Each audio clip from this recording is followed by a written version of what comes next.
My husband Trey looked down at me with the same expression he used when a waiter brought him the wrong vintage of wine. Annoyance. Pure cold annoyance. I was lying on the freezing concrete floor of an abandoned warehouse on the south side of Chicago, clutching my right leg. The pain was not a sharp stab anymore.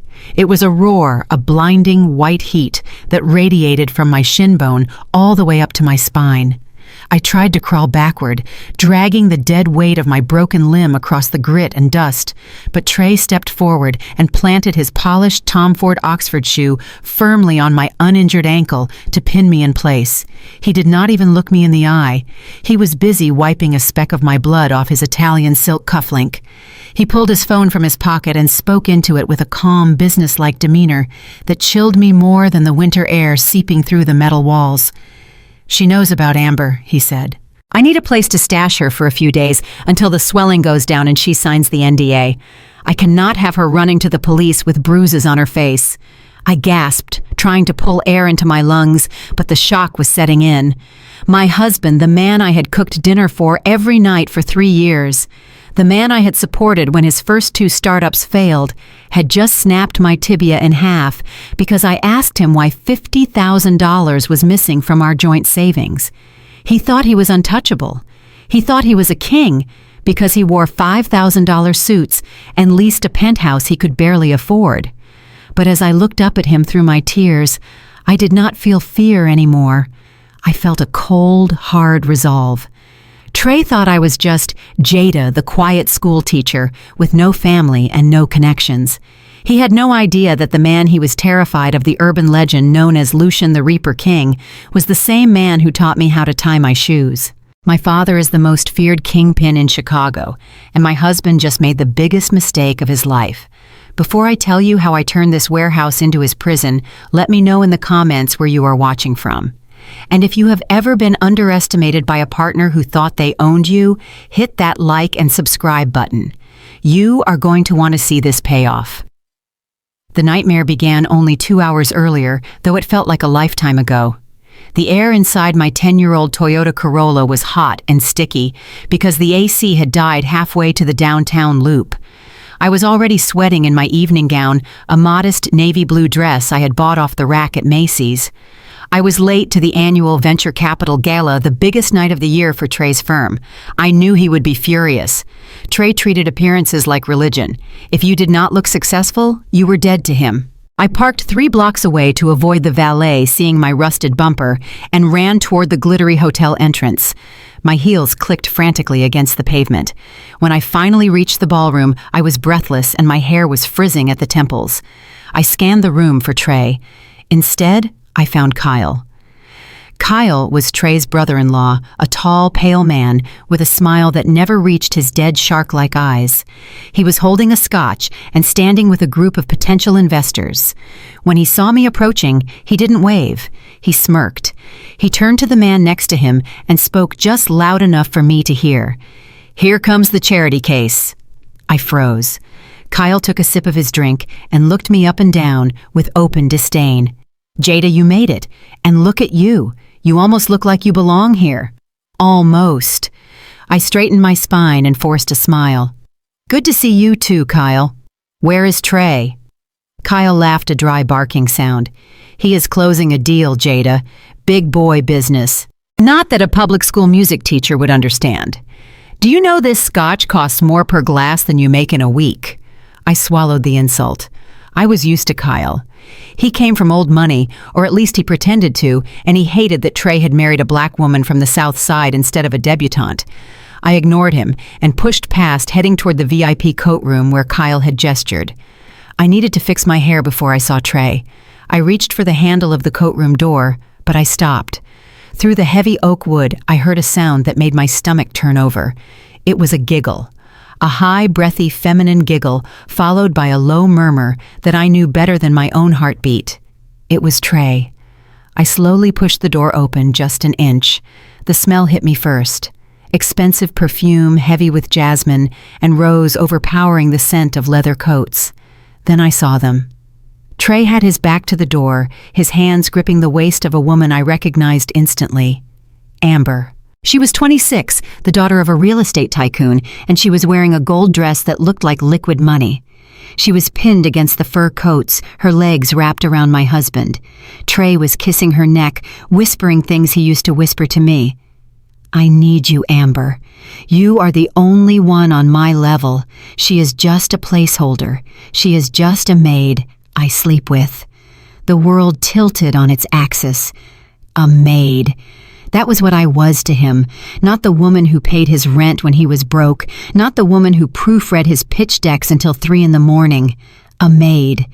I did not scream. I did not faint. I kicked the door open so hard it slammed against the wall with a thunderous crack. Trey spun around, his eyes wide with panic that instantly hardened into rage when he saw it was just me. Amber didn't even flinch. She slowly untangled herself from him and smoothed down her dress, looking at me with bored amusement. "Oh, hi, Jada. We were wondering when you would show up to drive the car around." Trey marched toward me, grabbing my arm in a vice grip before I could say a word. "Not here," he hissed, his fingers digging into my biceps so hard I knew it would bruise. He dragged me backward out of the room past the confused caterers and toward the service exit leading to the loading dock. I struggled, trying to pry his fingers off. "Let go of me, Trey. I am leaving. I am going to the police, and then I am calling a divorce lawyer." That was the wrong thing to say. We burst out onto the concrete loading dock, away from the cameras and the guests. Trey shoved me. He didn't just push me, he threw me. I stumbled in my heels and fell hard onto the asphalt, scraping my palms raw. I scrambled to get up, reaching for my phone to call 911. Trey saw the screen light up. His face twisted into something demonic. "You are going to ruin my night over this. You are going to embarrass me in front of investors because you cannot handle your emotions." He stomped on my hand, crushing the phone into pieces. Then, with a cold, calculated motion, he looked at my legs. "You want to run away, Jada. You want to leave me. You do not get to leave until I say you can leave." He raised his foot and brought his heel down with sickening force on my right shin. The sound was like a dry branch snapping in a quiet forest. The pain was instant and absolute. I screamed, but he clamped a hand over my mouth, suffocating my cry until I nearly blacked out. That was how I ended up in the warehouse. That was how I ended up broken. I woke up to the rhythmic beeping of a machine. My eyelids felt heavy, glued shut by exhaustion and medication. The air smelled of antiseptic and stale coffee. I forced my eyes open. I was in a hospital room, but not a normal one. It was a VIP suite with recessed lighting and a view of the city skyline. My right leg was elevated, encased in a thick white cast. The throbbing was a dull, distant ache now. I tried to sit up, but a wave of nausea pushed me back down. Sitting in the corner of the room at a small mahogany dining table were Trey and Amber. They were eating sushi from plastic takeout containers.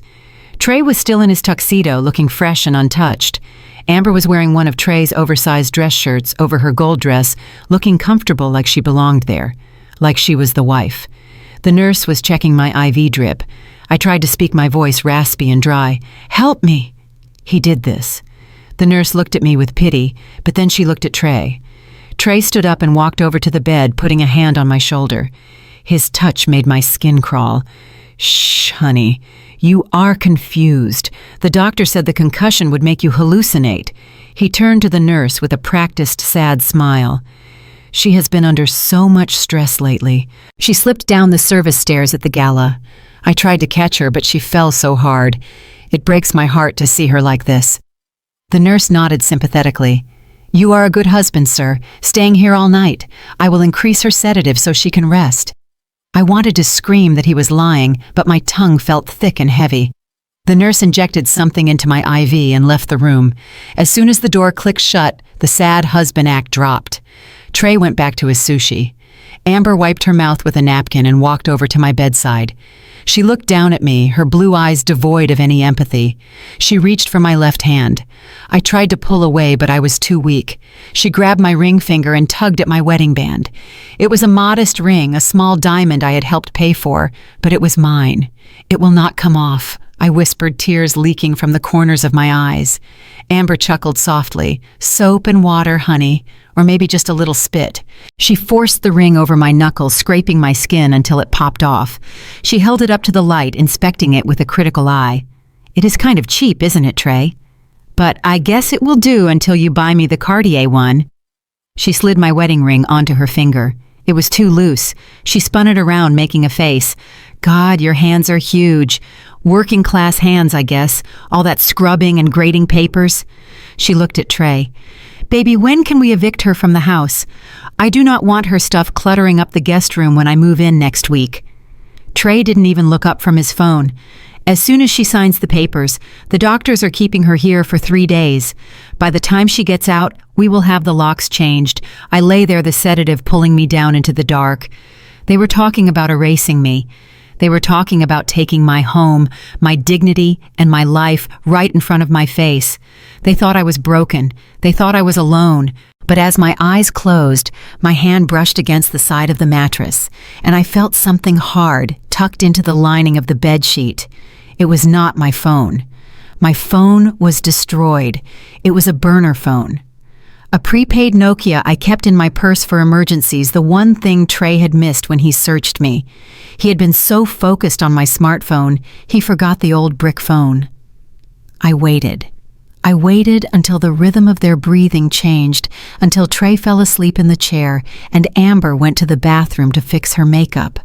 With the last ounce of my strength, I pulled the phone out. My fingers trembled as I dialed the number I had memorized 15 years ago, the number I promised myself I would never call. The phone rang once, twice, then a voice answered. It was deep, gravelly, like stones grinding together in a tomb.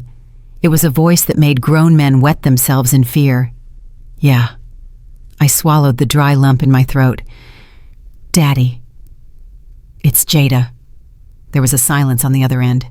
A heavy, loaded silence. Then the voice softened just a fraction. Princess, I haven't heard that name in a decade. Why are you whispering?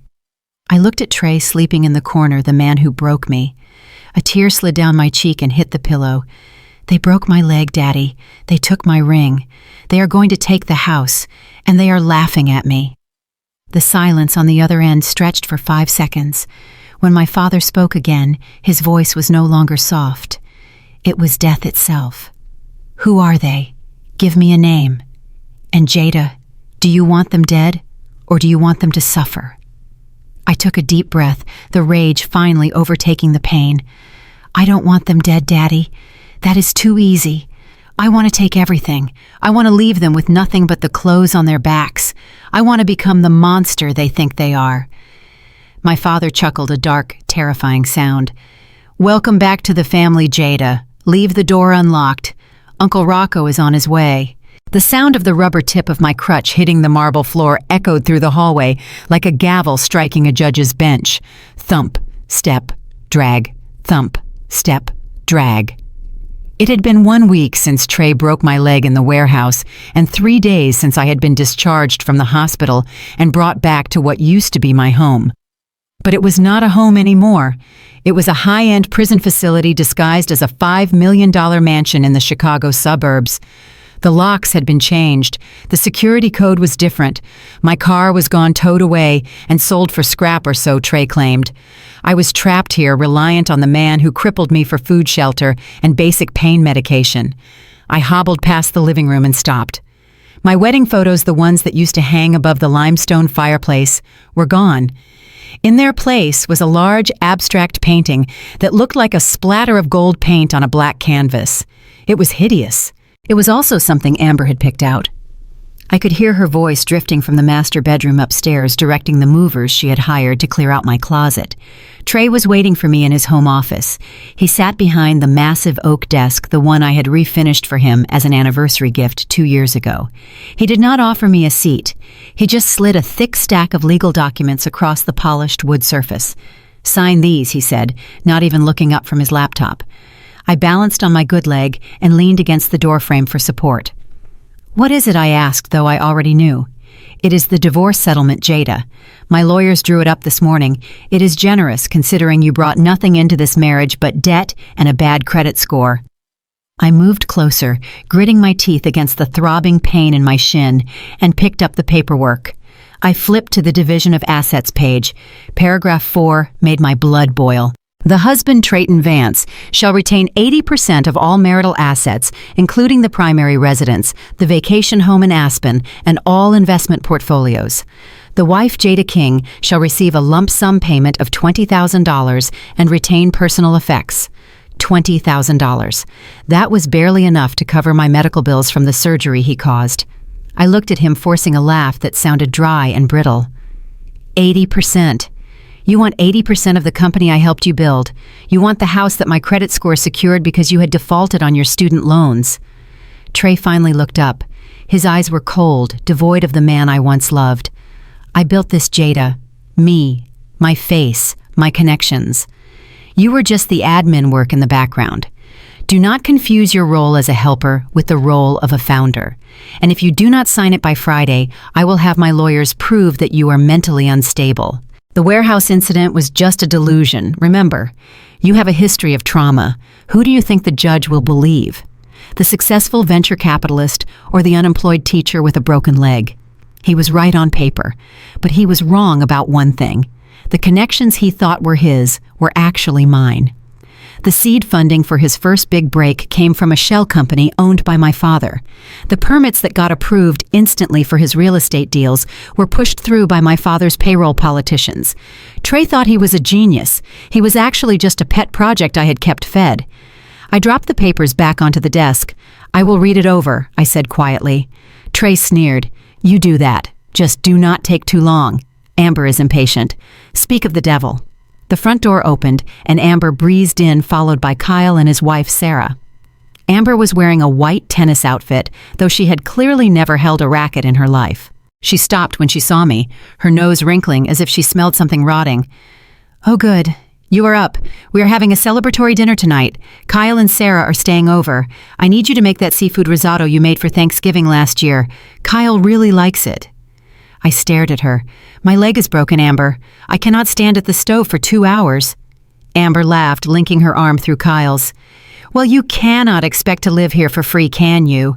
You are not the wife anymore, Jada. You are barely a guest. Think of it as earning your keep until you sign the papers and leave. Besides, we let the housekeeping staff go for the weekend so we could have privacy. So chop chop. We want to eat at 7. Kyle stepped forward, clapping Trey on the back. Yeah, Jada, make yourself useful for once, and try not to burn the scallops this time. 2 hours later, I was in the kitchen sweating profusely. The pain in my leg was a screaming, white-hot agony. I had to balance on one foot to stir the risotto, leaning my hip against the counter to keep from collapsing. Every time I moved to chop vegetables or check the oven, the vibration sent shockwaves through my fracture. I could hear them in the dining room. They were opening a bottle of wine. It was a Chateau Margaux, a vintage my father had given us as a wedding gift under a fake name. They were drinking my inheritance while I slaved over their dinner. I plated the food, my hands trembling from exhaustion. I loaded the heavy tray onto the counter, realizing I couldn't carry it, and use my crutches at the same time. I had to slide the plates one by one onto the serving cart and push it with my hip, limping behind it like a broken mule. When I pushed the cart into the dining room, the conversation stopped. They looked at me not with gratitude, but with expectation. I served Amber first. She didn't say thank you. She just poked at the scallops with her fork. They look a little small, she murmured to Trey, but I guess she did her best. I served Trey, then Sarah, and finally Kyle. I was about to turn around and retreat to the kitchen to collapse on a stool, but Kyle cleared his throat. Aren't you going to pour the wine, Jada? My glass is empty. I looked at the bottle sitting in the middle of the table. You have hands, Kyle. Pour it yourself. The room went silent. The air pressure dropped. Trey slammed his hand on the table, making the silverware rattle. Do not speak to my guests like that. Pour the wine. I took a deep breath. I picked up the heavy bottle. My wrist was weak and my balance was off. As I leaned over to pour into Kyle's glass, a spasm of pain shot up my leg, causing my hand to jerk. A few drops of red wine splashed onto the white tablecloth near Kyle's plate. It did not touch him. It did not touch his clothes. Just 3 drops on the cloth. Kyle reacted as if I had thrown acid in his face. He jumped up, knocking his chair back. "You stupid, clumsy bitch." He grabbed his full water glass and without a second of hesitation threw the entire contents into my face. The ice water shocked me, soaking my blouse and dripping down into my cast. I gasped, blinking water out of my eyes. Kyle stood over me, his face red with fake outrage. "Look at this mess. You are useless. You cannot even serve a simple dinner without ruining the atmosphere." Trey didn't defend me. He just sighed, looking at the water dripping onto his hardwood floor. "Clean it up, Jada," Trey said, bored, "and get Kyle a fresh napkin. Then go to your room. We will finish dinner without you." Amber giggled, taking a sip of her wine. Maybe she should eat in the kitchen like the help. It fits her better. I stood there, water dripping from my chin, looking at the four of them. They looked so powerful, so secure. They thought this was the dynamic, the masters and the servant, the winners and the loser. I wiped my face with the back of my hand. I did not cry. Crying was for victims. I was not a victim. I was a predator lying in wait. I slowly bent down agonizingly to pick up the fallen napkin. I cleaned the spot on the table. I looked Kyle dead in the eye. "I am sorry, Kyle," I said, my voice steady and devoid of emotion. "It will not happen again." Kyle smirked, satisfied with my submission. "That is right. Know your place." I turned and hobbled out of the room, the sound of their laughter following me down the hall. They were celebrating their victory. They had no idea that 20 minutes ago, while the risotto was simmering, I had used the burner phone taped under the kitchen sink to transfer the deed of this house into a holding trust controlled by my father. They were eating dinner in a house they no longer owned, and the wine they were drinking, I had spiked the second bottle with a potent laxative I found in the medicine cabinet. "Enjoy the night, boys. Tomorrow the eviction notice arrives." The house was finally silent. The grandfather clock in the hallway chimed 3 times, signaling that it was 3 in the morning. Upstairs in the master bedroom that used to be mine, I could hear the faint rhythmic snoring of my husband Trey. He was sleeping soundly, probably dreaming about the millions he thought he was about to make. I was downstairs on the couch in the living room where they had forced me to sleep. My broken leg was throbbing with a dull, persistent ache that made sleep impossible, but for once the pain was useful. It kept me awake. It kept me sharp. I lay there in the dark, listening to the house settle, waiting for the perfect moment. I knew Trey had canceled my cell phone plan and smashed my smartphone, but he had forgotten about one thing: the landline in the library. It was an antique rotary phone, a vintage piece from the 1920s that I had bought at an auction years ago. Trey hated it. He called it junk. He insisted we keep it unplugged because it clashed with his modern aesthetic. But 3 days ago, when I was cleaning the baseboards on my hands and knees like a servant, I had secretly plugged it back into the jack behind the heavy oak desk. I just needed to get to it. I swung my legs off the couch, biting my lip to suppress a gasp as the blood rushed down to my fractured shin. I grabbed my crutches, moving as slowly as possible. Every creak of the floorboards sounded like a gunshot in the silence. Thump, step, drag. I made my way across the foyer, past the dining room where the stain of the wine Kyle had spilled was still visible on the rug. I pushed open the heavy double doors of the library. The room was bathed in moonlight. I hobbled over to the desk and reached for the heavy brass receiver. My hands were shaking not from cold but from adrenaline. I lifted the phone to my ear. There was a dial tone, that beautiful humming sound of connection. I did not dial 911.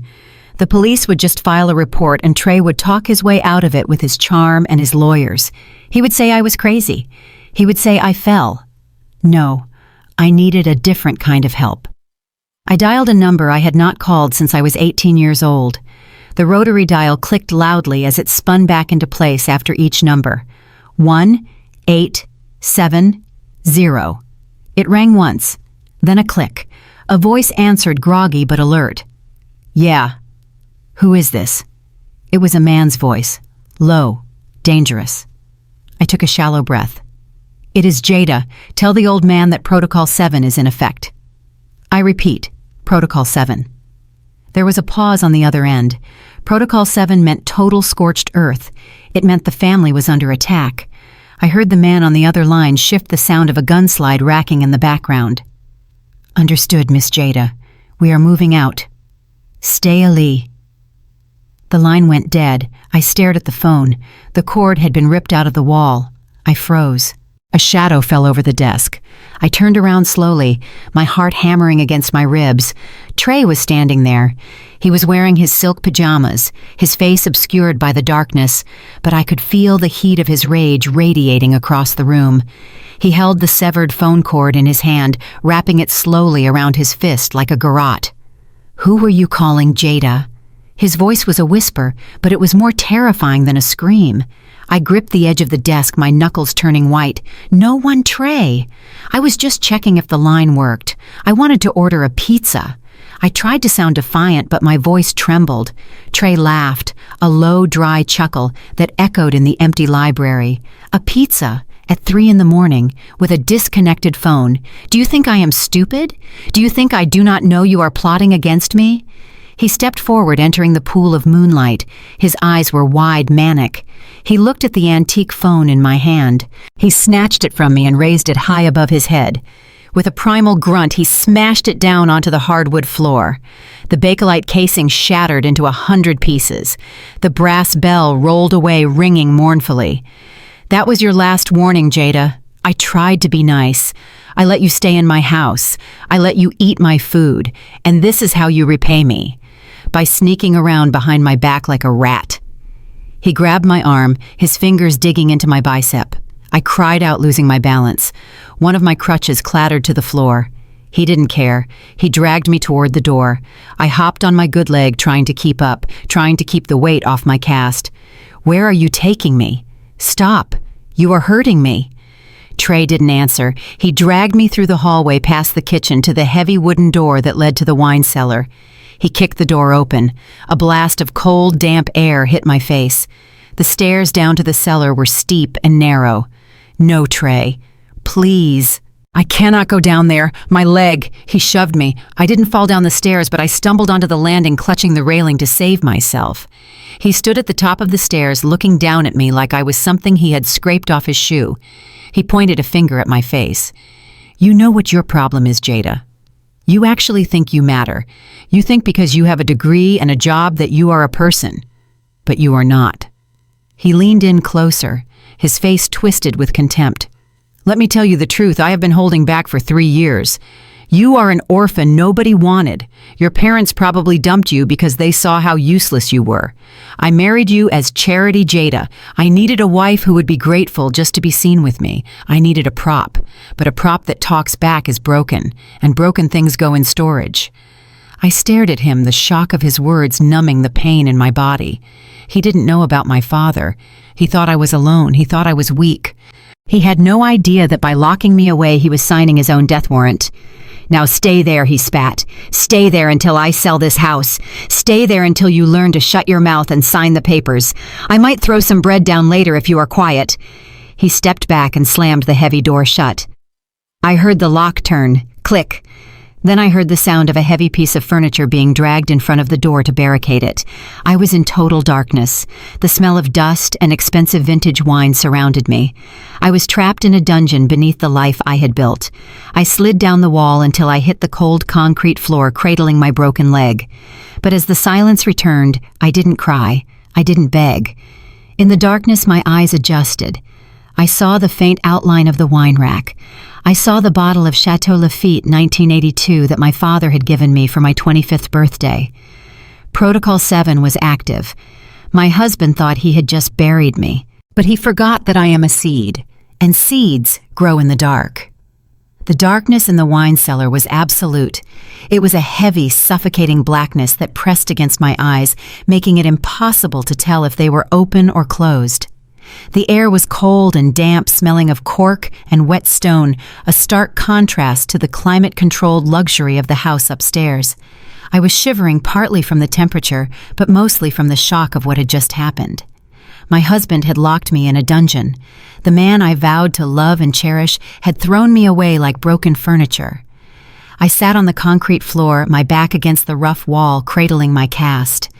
The pain in my leg had settled into a deep, rhythmic throbbing that synced with my heartbeat. Thump, thump, thump. Each beat was a reminder of my stupidity. I had tried to play by their rules. I had tried to be the good wife, the patient partner, the forgiving woman, and it had earned me a broken bone and a life sentence in the dark. But as my eyes slowly adjusted to the gloom, picking out the faint shapes of wine racks and storage crates, a memory surfaced. It was a distant, sharp memory from 10 years ago. When I first moved in with Trey back when he was just a charming associate with a dream and no capital, I had brought a few things from my past life. Things he called junk. Things I could not bear to throw away because they were the only tether I had to who I really was. One of those things was an old, battered, upright piano crate. It was filled with sheet music and old books, or at least that is what I told Trey. He had banished it to the basement immediately, complaining that it smelled like a pawn shop. I shifted my weight, biting back a scream as my cast scraped against the floor. I began to crawl. I dragged my body across the cold concrete, feeling blindly with my hands. I knocked over a bottle of wine, the glass shattering loudly in the silence, the smell of expensive red liquid filling the air. I didn't care. I kept moving. My fingers brushed against wood, rough splintered wood. I felt the corners. It was the crate. I pulled myself up, leaning against it, my breath coming in ragged gasps. I fumbled with the latch. It was rusted shut. I looked around for a tool, anything. My hand found a shard of the broken wine bottle. I gripped the glass, ignoring the way it cut into my palm, and jammed it into the latch mechanism. I twisted it with all the strength I had left. With a screech of protesting metal, the lock gave way. I threw the lid open. The smell of old paper and lavender rose up. I dug through the stacks of Beethoven and Chopin scores, tossing them aside in a frenzy. I was looking for the false bottom. My father had taught me that. Always have a go bag. Always have an exit strategy. Always have a line of communication that the feds cannot trace. My fingernails caught the edge of the hidden panel. I pried it up. There, nestled in a bed of velvet, was a heavy black brick of a device.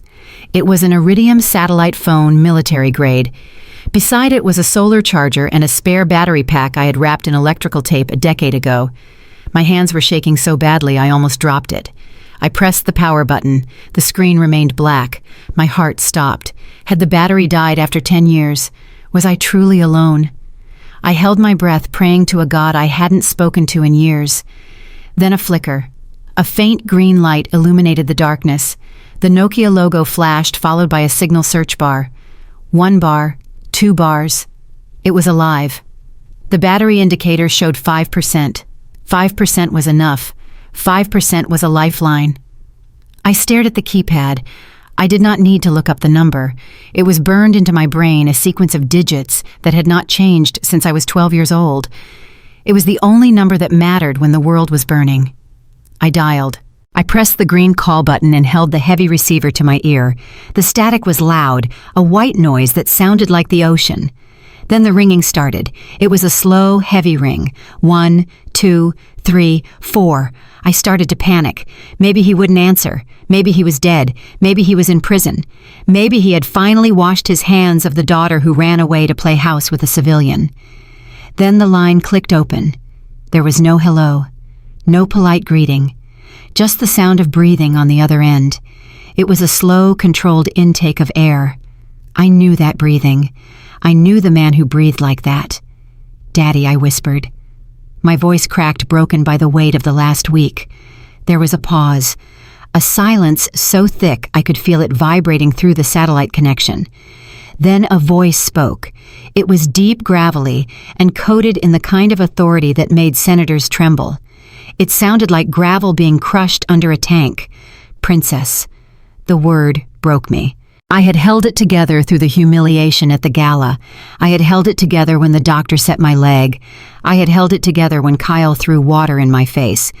But hearing that single word spoken with the rough tenderness of the only man who had ever truly protected me shattered my dam. I let out a sob.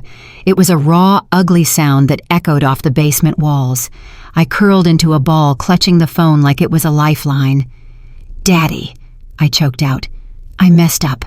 I messed up so bad." The voice on the other end shifted. The tenderness evaporated, replaced by a cold, sharp alertness. "Jada, where are you? Are you safe?" "No," I cried. "I am in the basement." He locked me in the wine cellar. "Daddy," he broke my leg. The silence that followed was terrifying. It lasted for 3 full seconds, but it felt like an eternity. When my father spoke again, his voice had dropped an octave. It was no longer the voice of a father. It was the voice of Lucian, the Reaper King. It was a voice that promised violence. "He broke your leg." It was not a question. It was a statement of fact that he was processing, filing away into the part of his brain where he kept his hit lists. Yes, I wept. Trey. He did it because I found him with a woman. He threw me down on the concrete. He stomped on me, Daddy. And now he is upstairs sleeping. He thinks I am a nobody. He thinks I am just an orphan with no one to call. I could hear movement on the other end of the line. I heard the sound of a chair being pushed back. I heard the rustle of fabric, the click of a lighter, the sharp inhale of a cigar. "What is his full name?" my father asked. His voice was frighteningly calm. "Trayton Vance," I said, "and his brother-in-law Kyle, and the mistress Amber. They are all here. They are laughing at me." I heard my father exhale a plume of smoke. "Trayton Vance. I know the name. I own the bank that holds his mortgage. I own the construction firm that built his office. He is an Aunt Jada, an aunt who dared to bite a lion's cub." I sniffled, wiping my nose on my sleeve. "What are you going to do?" "I am going to burn Chicago to the ground," my father said. The statement was delivered with zero emotion. "I have 3 teams on standby. I can have men at that house in 12 minutes. We will kick down the doors. We will drag them out into the street.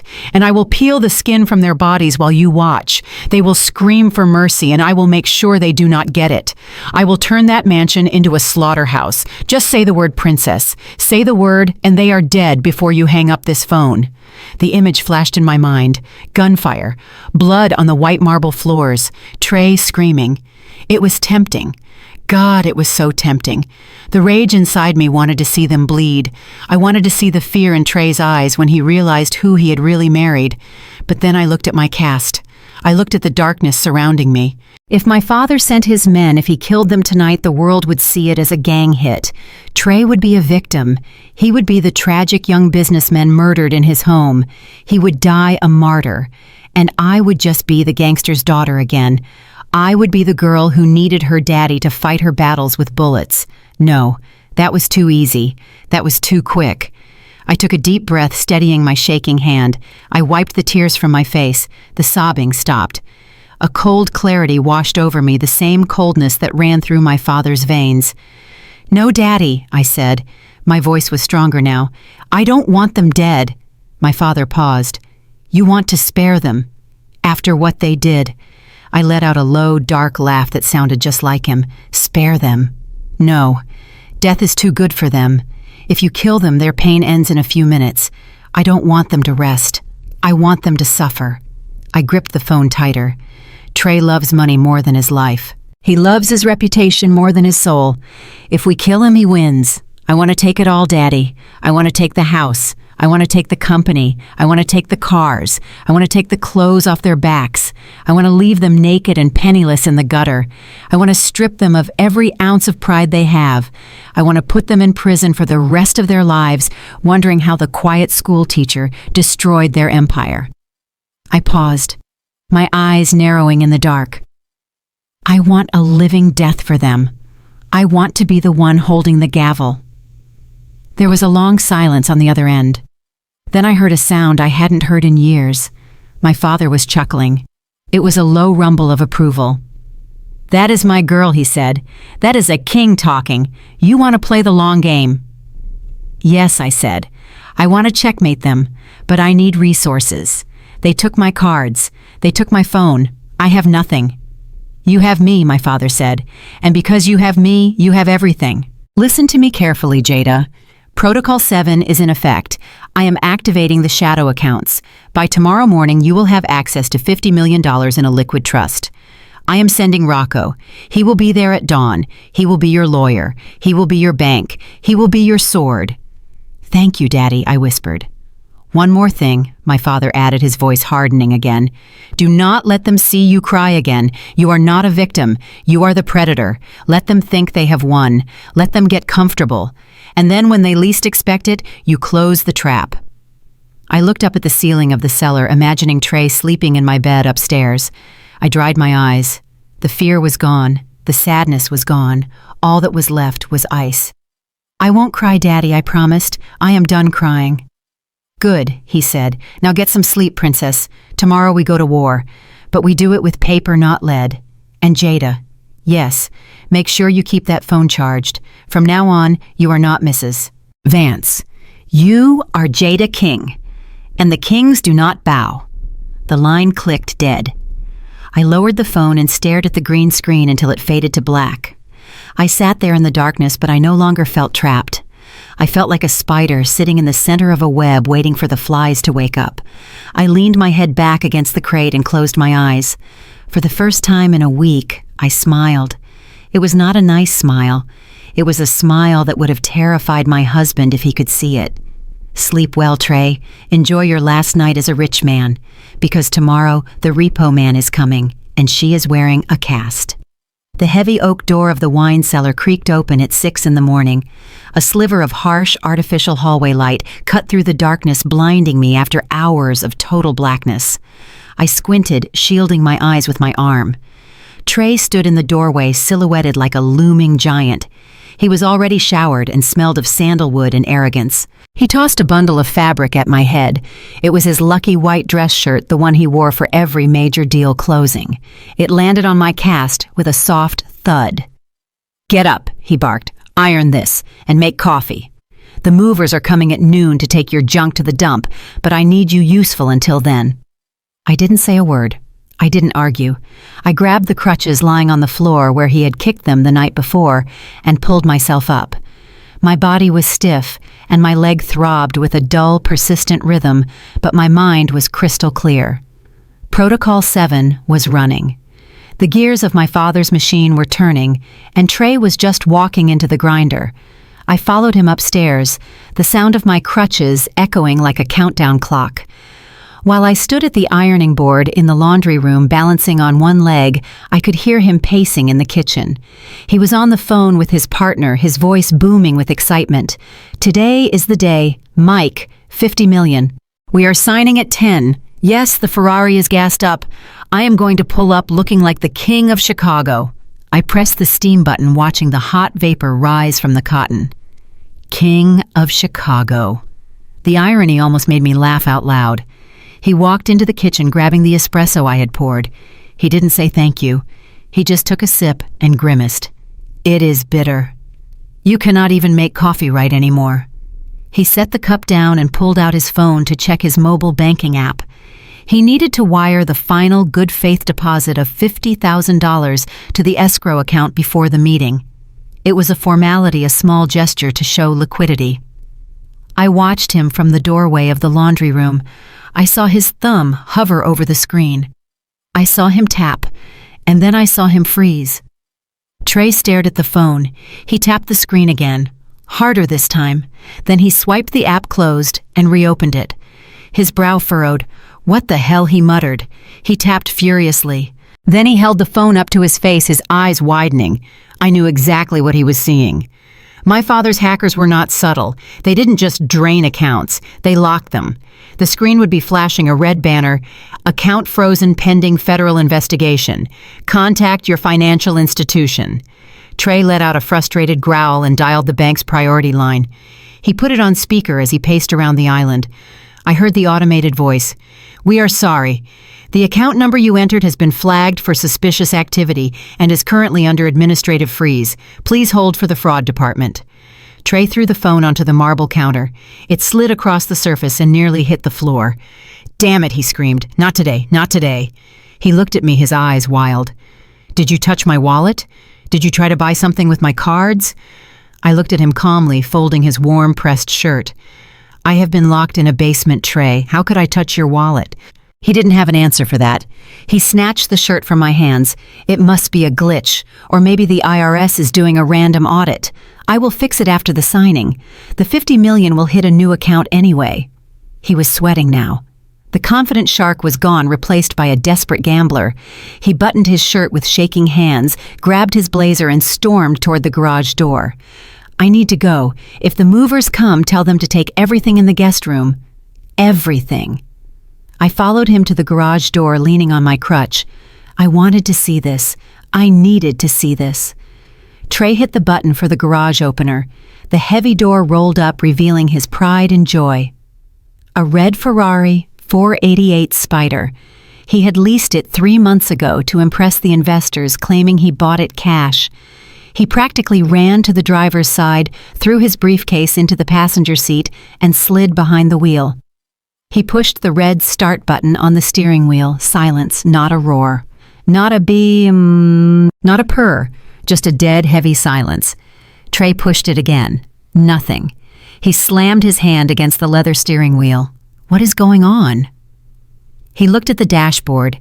The lights were flashing, but the engine refused to turn over. It was not a dead battery. It was a remote kill switch.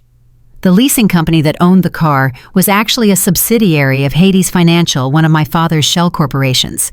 We had activated the repossession protocol 5 minutes ago. Trey jumped out of the car, kicking the tire. "Piece of junk Italian trash. Start." He screamed at the metal as if it could hear him. He checked his watch. It was 8:30. The signing was across town. He was going to be late. He pulled out his phone to call an Uber, but before he could unlock the screen, a shadow fell over the driveway. A black SUV, an Escalade with tinted windows and government plates, pulled slowly into our driveway, blocking the exit. Trey froze. He squinted against the morning sun. "Who is that?" he muttered. "Is that the investor?" The driver's door opened. A man stepped out. He was not an investor. He was a mountain. He stood 6 feet 5 inches tall, with shoulders that strained the fabric of his bespoke black suit. His head was shaved, gleaming in the sun, and a jagged scar ran from his left ear down to his jawline, a souvenir from a knife fight in the 90s. It was Rocco, my father's right hand, the man who taught me how to drive and how to shoot. He walked up the driveway with a slow, terrifying grace.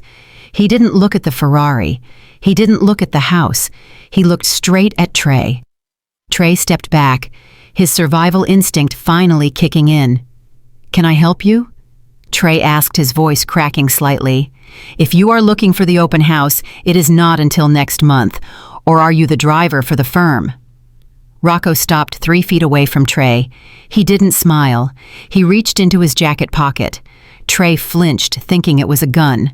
I watched from the doorway, a small smile playing on my lips. Rocco pulled out a single thick cardstock rectangle. It was black with gold embossed lettering.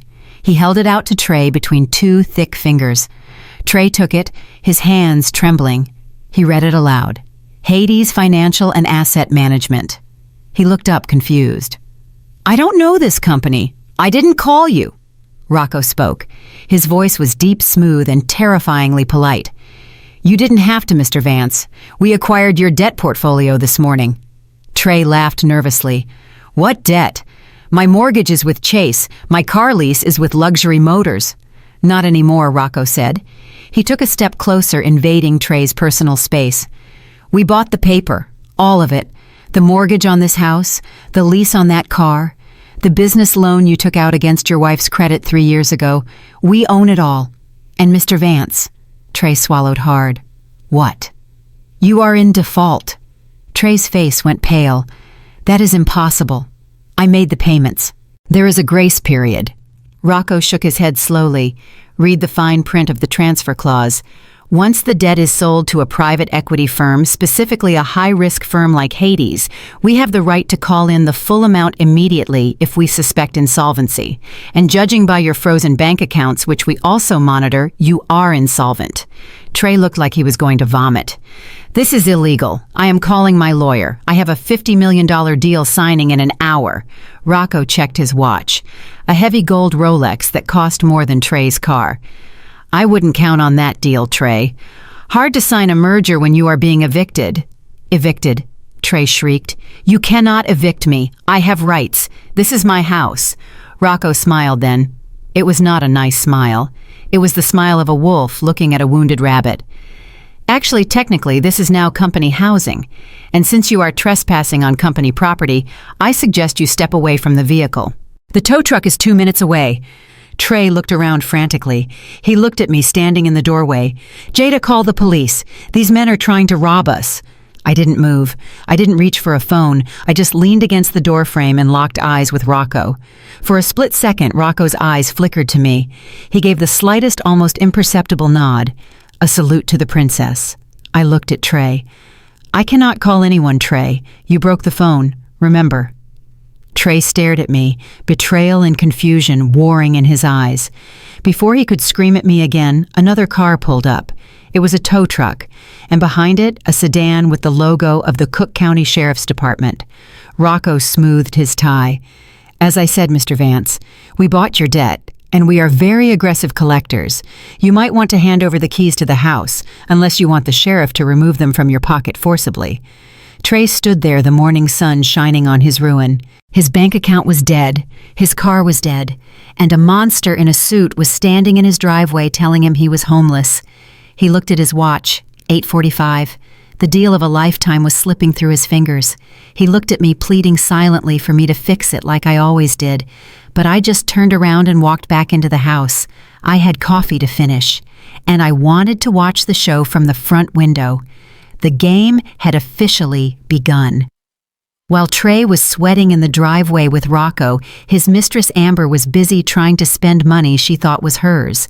She was 3 miles away at the Oak Street District, the most expensive shopping strip in Chicago. She had taken an Uber Black because the Ferrari wasn't working, but she didn't let that ruin her mood. She walked into the Chanel boutique with her nose in the air, wearing sunglasses indoors, acting like she owned the place. She had a pile of clothes on the counter worth $12,000. A classic flap bag, 2 pairs of slingbacks, and a tweed jacket that she planned to wear to her engagement party. She tapped her manicured nails on the glass counter, impatient. "Wrap it up," she told the sales associate, a young woman named Chloe who looked tired of Amber's attitude. "And send it to the Vance residence. I do not want to carry bags." She tossed Trey's American Express Platinum card onto the counter. It hit the glass with a heavy metallic clink. Chloe picked it up and inserted it into the chip reader. Amber pulled out her compact mirror to check her lipstick, not even looking at the register. Then came the sound. Beep. A low, flat tone that signaled rejection. Chloe frowned and looked at the screen. "I am sorry, miss. The card was declined." Amber snapped her compact shut. "Don't be ridiculous. It is a platinum card. It has no limit. Run it again. You probably put the chip in wrong." Chloe sighed but did as she was asked. She pulled the card out and inserted it again. Beep! This time, the screen on the register flashed a message in bright red letters. "Pickup card. Fraud alert. Do not honor." Chloe looked up, and for the first time there was a glimmer of satisfaction in her eyes. "It is declined again, miss, and the system is telling me to confiscate the card." Amber's face went from pale porcelain to a blotchy, angry red. "You will do no such thing. That is my fiancé's card. Give it back to me." She lunged for the card, but Chloe pulled it back behind the counter. "I cannot do that, miss. It is bank policy. If I give it back, I lose my job. Do you have another form of payment?" Amber scrambled through her purse. She pulled out her own debit card, the one linked to her personal account that her parents used to top up. She shoved it into the machine. Beep, declined, insufficient funds. She froze. Her parents had cut her off. The night she moved in with Trey, her father had warned her that not a single penny of family money would support a home wrecker. She hadn't believed him. She thought they would cave. People were staring now. Other customers were whispering. The security guard near the door took a step forward. Amber felt the walls closing in. She grabbed her purse, leaving the $12,000 of merchandise on the counter, and ran out of the store. She stood on the sidewalk, trembling, dialing Trey's number over and over. It went straight to voicemail.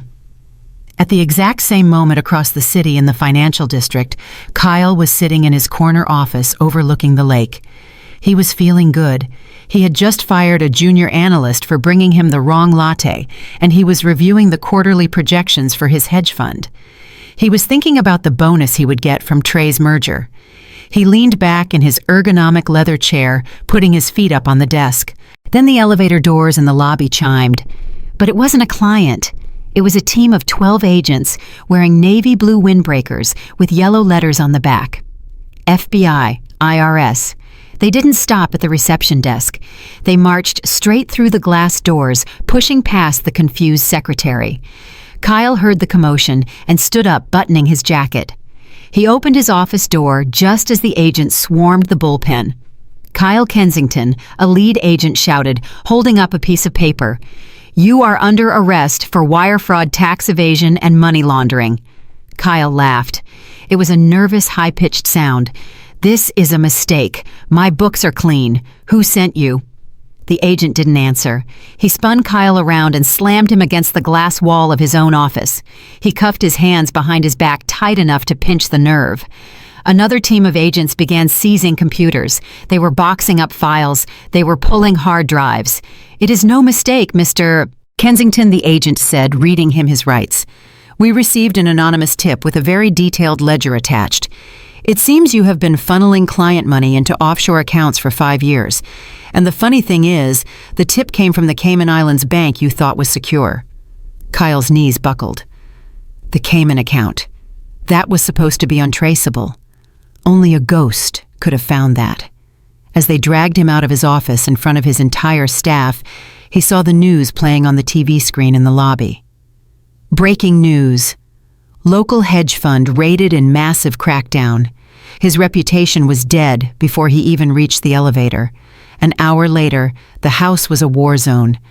I was sitting in the high-backed velvet armchair in the corner of the living room. I had found an old folding wheelchair in the closet that had belonged to Trey's grandmother, and I was using it to rest my leg. My cast was propped up on a decorative ottoman. On the side table next to me was a delicate china cup filled with Earl Grey tea. It was hot, fragrant, and calming. I took a slow sip, blowing the steam away, watching the chaos unfold before me like a tragic play. Amber had stormed in first, her mascara running down her face. Trey was sitting on the sofa, his head in his hands, looking like a man who had gone 10 rounds with a boxer. "You are a liar," Amber shrieked, throwing her purse at him. It hit him in the chest, but he didn't even flinch. "You said you were liquid. You said we had millions. I just got humiliated at Chanel Trey. They cut up your card. They looked at me like I was a beggar." Trey looked up, his eyes bloodshot. "Shut up, Amber. Just shut up. It is a glitch. The bank is sorting it out. A glitch," she screamed. "A glitch doesn't make a repo man show up in the driveway." I saw the tow truck taking the Ferrari as I pulled up in my Uber. My Uber driver laughed at me, Trey. He laughed at me. Just then, the front door banged open. Sarah, Kyle's wife, and Trey's sister ran in. She was hysterical. "They took Kyle," she sobbed, collapsing onto the floor. "The FBI took him. They raided the office. They froze our joint accounts. I went to the ATM to get cash for a lawyer, and it ate my card. Trey, what is going on? What did you get him into?" Trey stood up, cornered. "I didn't do anything. This isn't my fault. Someone is attacking us. It is a coordinated attack." "Who would attack us?" Amber yelled. "You are a nobody, Trey. You just said it yourself. You are a fraud." I took another sip of tea. The ceramic clinked softly against the saucer. The sound was quiet, but in the shouting match, it cut through the noise like a knife. They all stopped and turned to look at me. I was the only calm thing in the room. I was wearing a simple gray oversized sweater and leggings, my hair tied back in a messy bun. I looked at them with wide, innocent eyes. "Maybe you should check the mail," I said softly. Trey stared at me. "What?" "The mail," I repeated, pointing to the stack of envelopes on the entry table that the housekeeper had brought in before she quit an hour ago. I saw a letter from the bank, and one from the IRS for Kyle. Trey scrambled to the table. He tore open the first envelope. It wasn't just a letter. It was a foreclosure notice. Effective immediately. He tore open the second one. It was a notice of default on his business loans. Sarah grabbed the letter addressed to Kyle. It was a seizure notice for their house. They stood there holding the papers that certified their ruin. The silence was heavy, suffocating. They looked at each other, realizing the money was gone. The power was gone. The safety net they had swung on their whole lives had been cut. Amber turned her rage on me. "Why are you so calm?" she hissed, marching over to my corner. "Why are you drinking tea while our lives are falling apart?" I looked up at her. I smiled. It was a genuine smile, because Amber, I said, my voice sweet as honey, I have nothing to lose. I am just the maid, remember? I am just the broke school teacher. Poverty is normal for me. But you guys, I looked at Trey, then at Sarah, then back at Amber. You guys are going to have a really hard time being poor. Amber raised her hand to slap me, but Trey caught her wrist. "Stop it," he said, his voice trembling. "She is right. She is nobody. This isn't her fault. This is business." He dropped Amber's hand and looked at me with a strange expression. Desperation. "Jada," he said, "you still have that retirement account from the school district, right? The one with $40,000. I nodded slowly. "Yes, we need it," Trey said. "I need you to cash it out. Right now. We need to hire a lawyer for Kyle and stop the foreclosure." I took another sip of tea, savoring the bergamot flavor. I lowered the cup. "I am sorry, Trey, I can't do that." "Why not?" he demanded. "We are married. My debt is your debt." "Actually," I said, setting the cup down. "I used it this morning. I bought a new phone, and I paid for a first-class ticket to where he asked. Nowhere I lied, just a backup plan. They didn't know the $40,000 was pocket change compared to what I had access to now. They didn't know that the lawyer Trey wanted to hire was likely on my father's payroll. They were drowning in the middle of the ocean, and I was the only one on a lifeboat watching them tread water. "Is there any more hot water?" I asked. "This tea is getting cold." Trey looked at me with pure hatred, but he didn't hit me. He couldn't. He was too broken. He turned away, pacing the room, while Amber sobbed on the sofa and Sarah called her mother.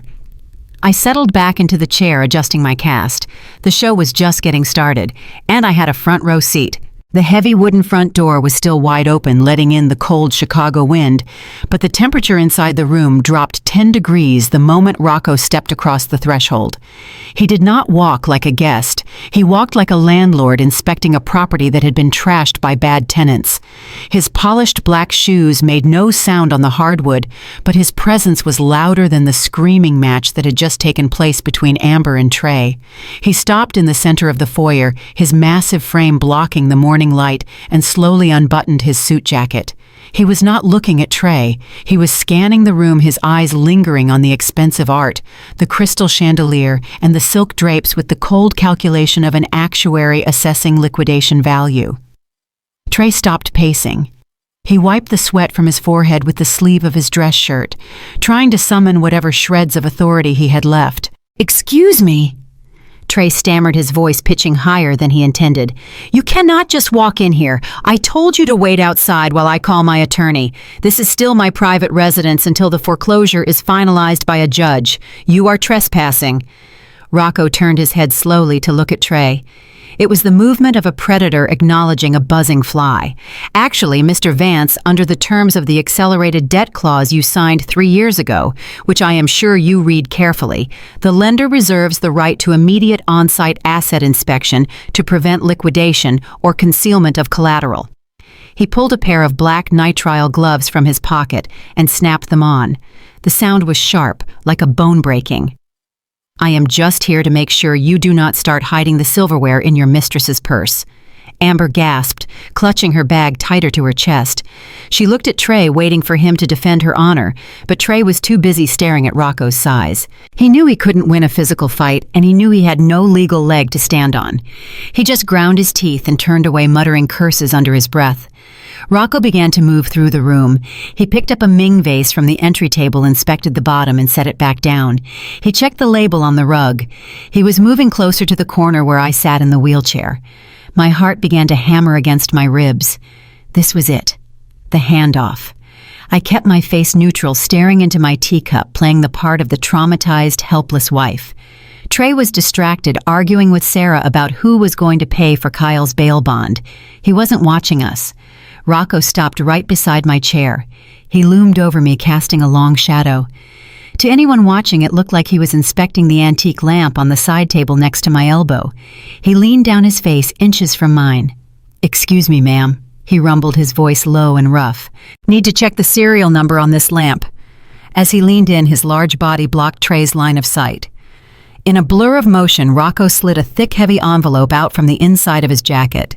He placed it swiftly under the throw blanket that was covering my legs.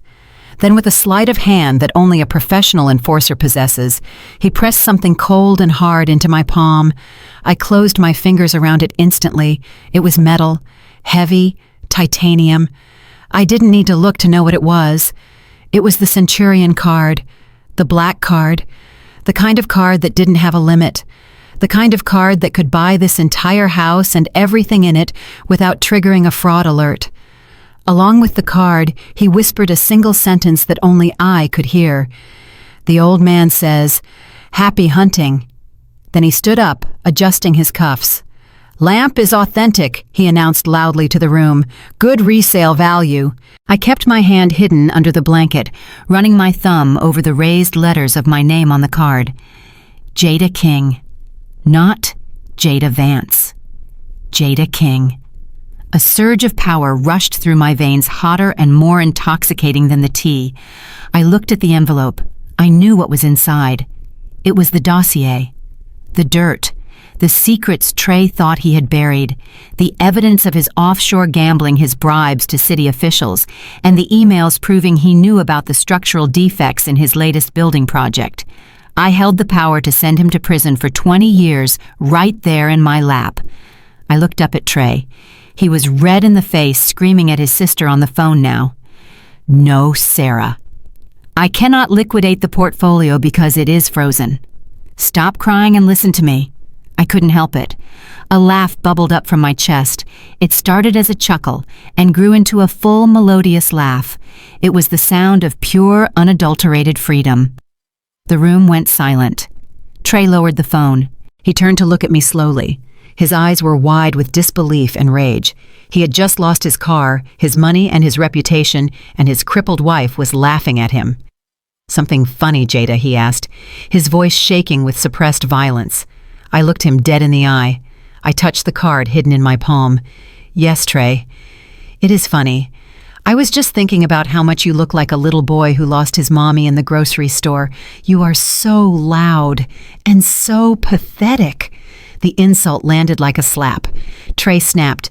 The stress of the morning, the fear of the FBI, the humiliation of the repo man, it all boiled over.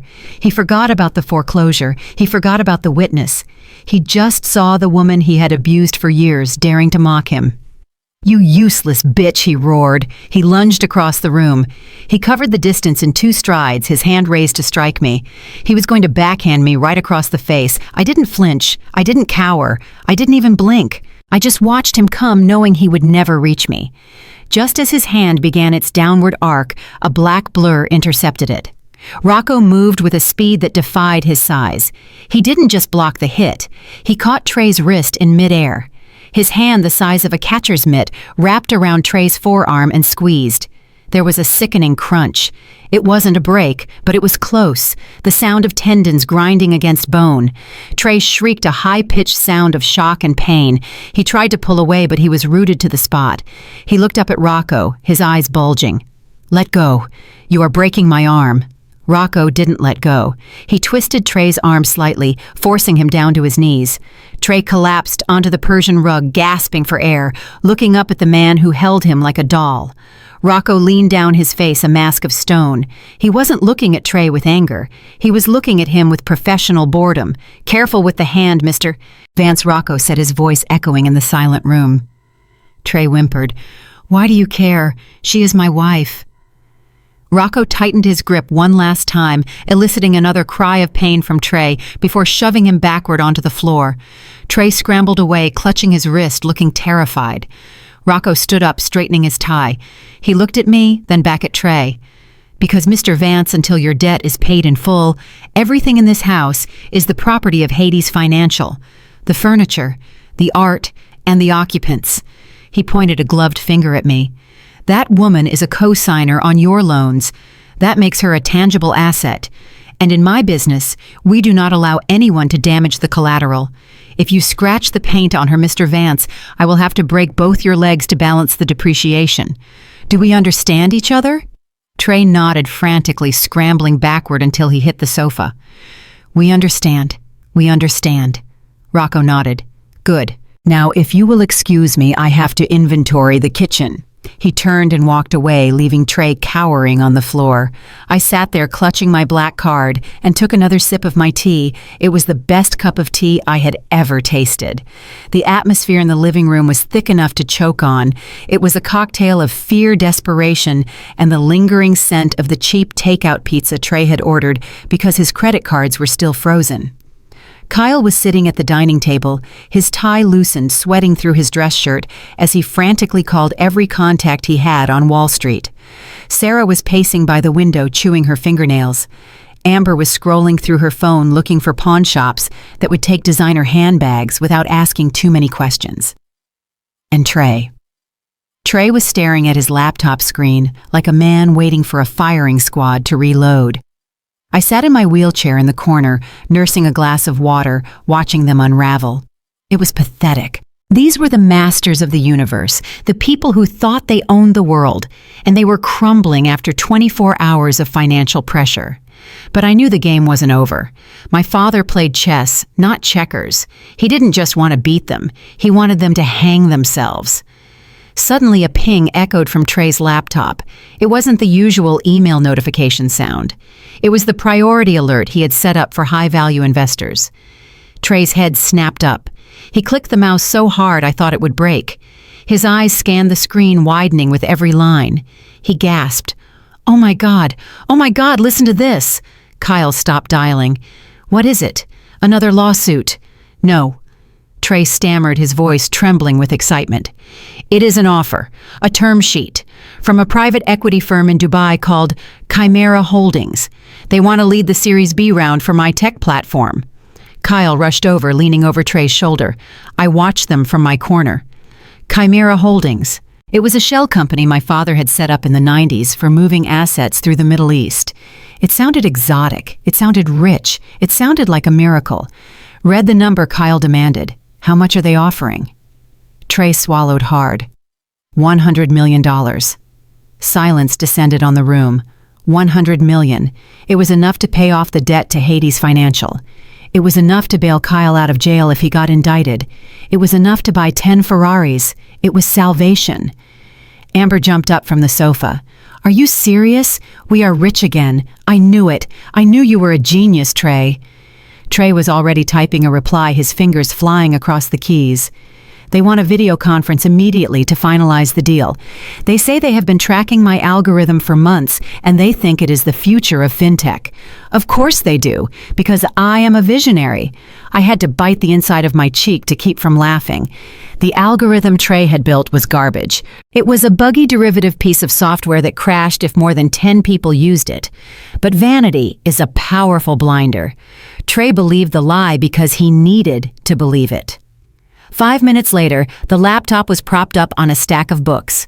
Trey, Kyle, and Amber gathered around it, fixing their hair, putting on their best fake smiles. The screen connected. A man appeared. He was sitting in a dimly lit office with a skyline of Dubai behind him. It was a green screen, but they didn't know that.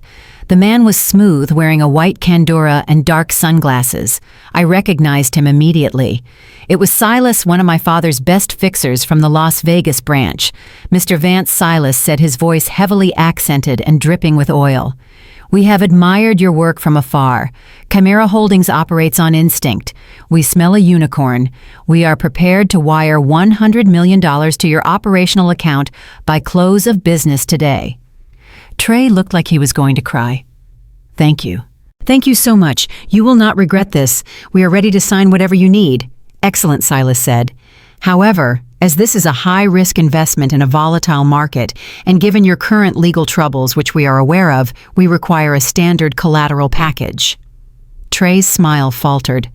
"Collateral, of course.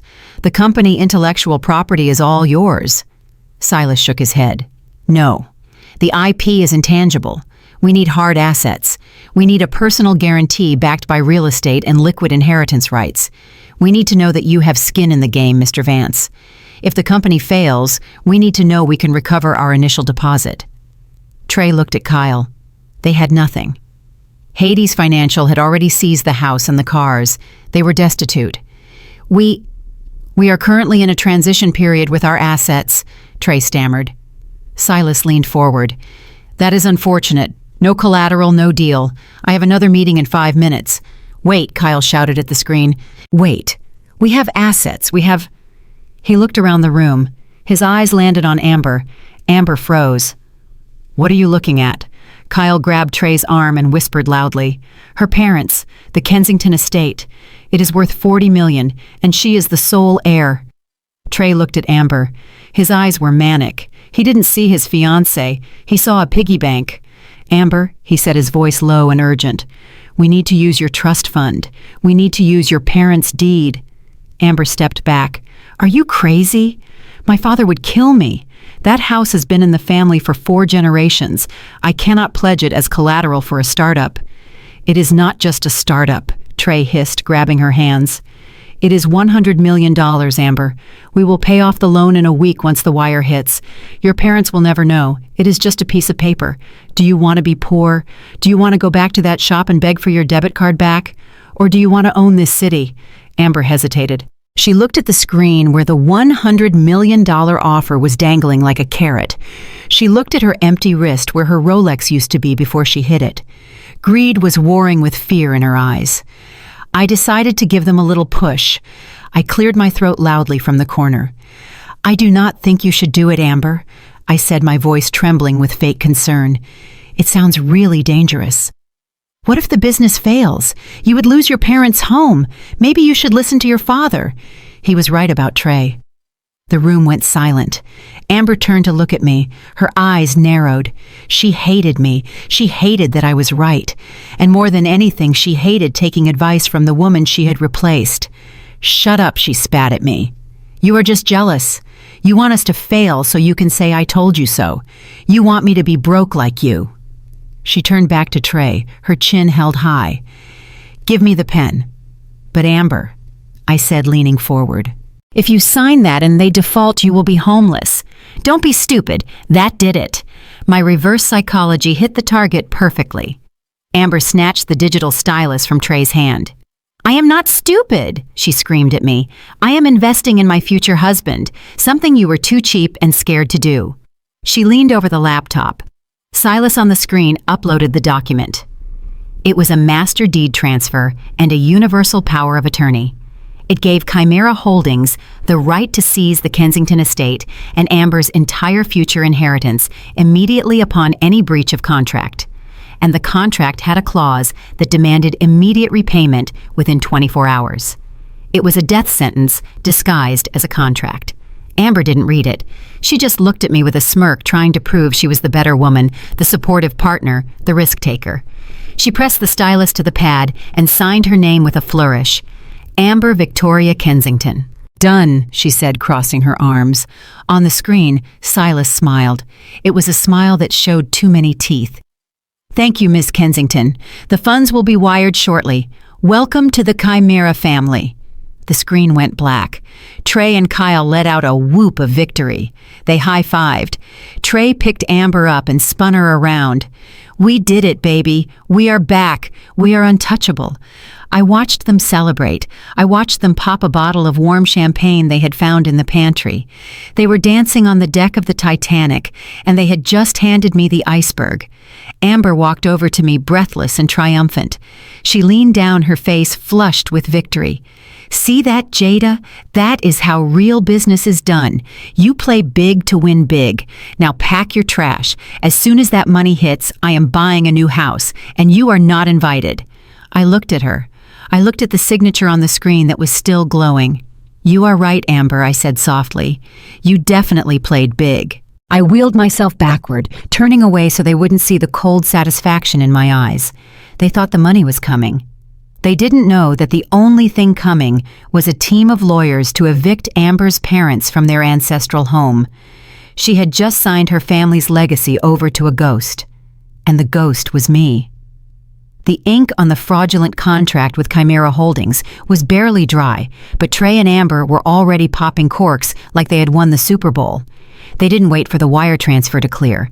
They didn't wait for the bank to unfreeze the accounts. They operated on the delusion that the $100 million was already theirs, so they did what irresponsible people do. They threw a party. It was technically supposed to be a celebration of the merger, a business mixer, to reassure the nervous investors, but everyone in the room knew what it really was. It was a coronation. It was Trey showing off his new trophy wife and his imaginary fortune. They had called in favors to book the rooftop lounge of the Meridian Hotel, a place with a view of the skyline that Trey claimed he now owned. I was not invited, obviously. I was supposed to be at home locked in the basement or crying in my room packing my bags to leave. But they forgot that I was still the legal wife. They forgot that until a judge signed the divorce decree, I had every right to be wherever my husband was. And more importantly, they forgot that I had a father who sent packages via private courier. An hour before the party, a box had arrived at the house. It was not from Amazon.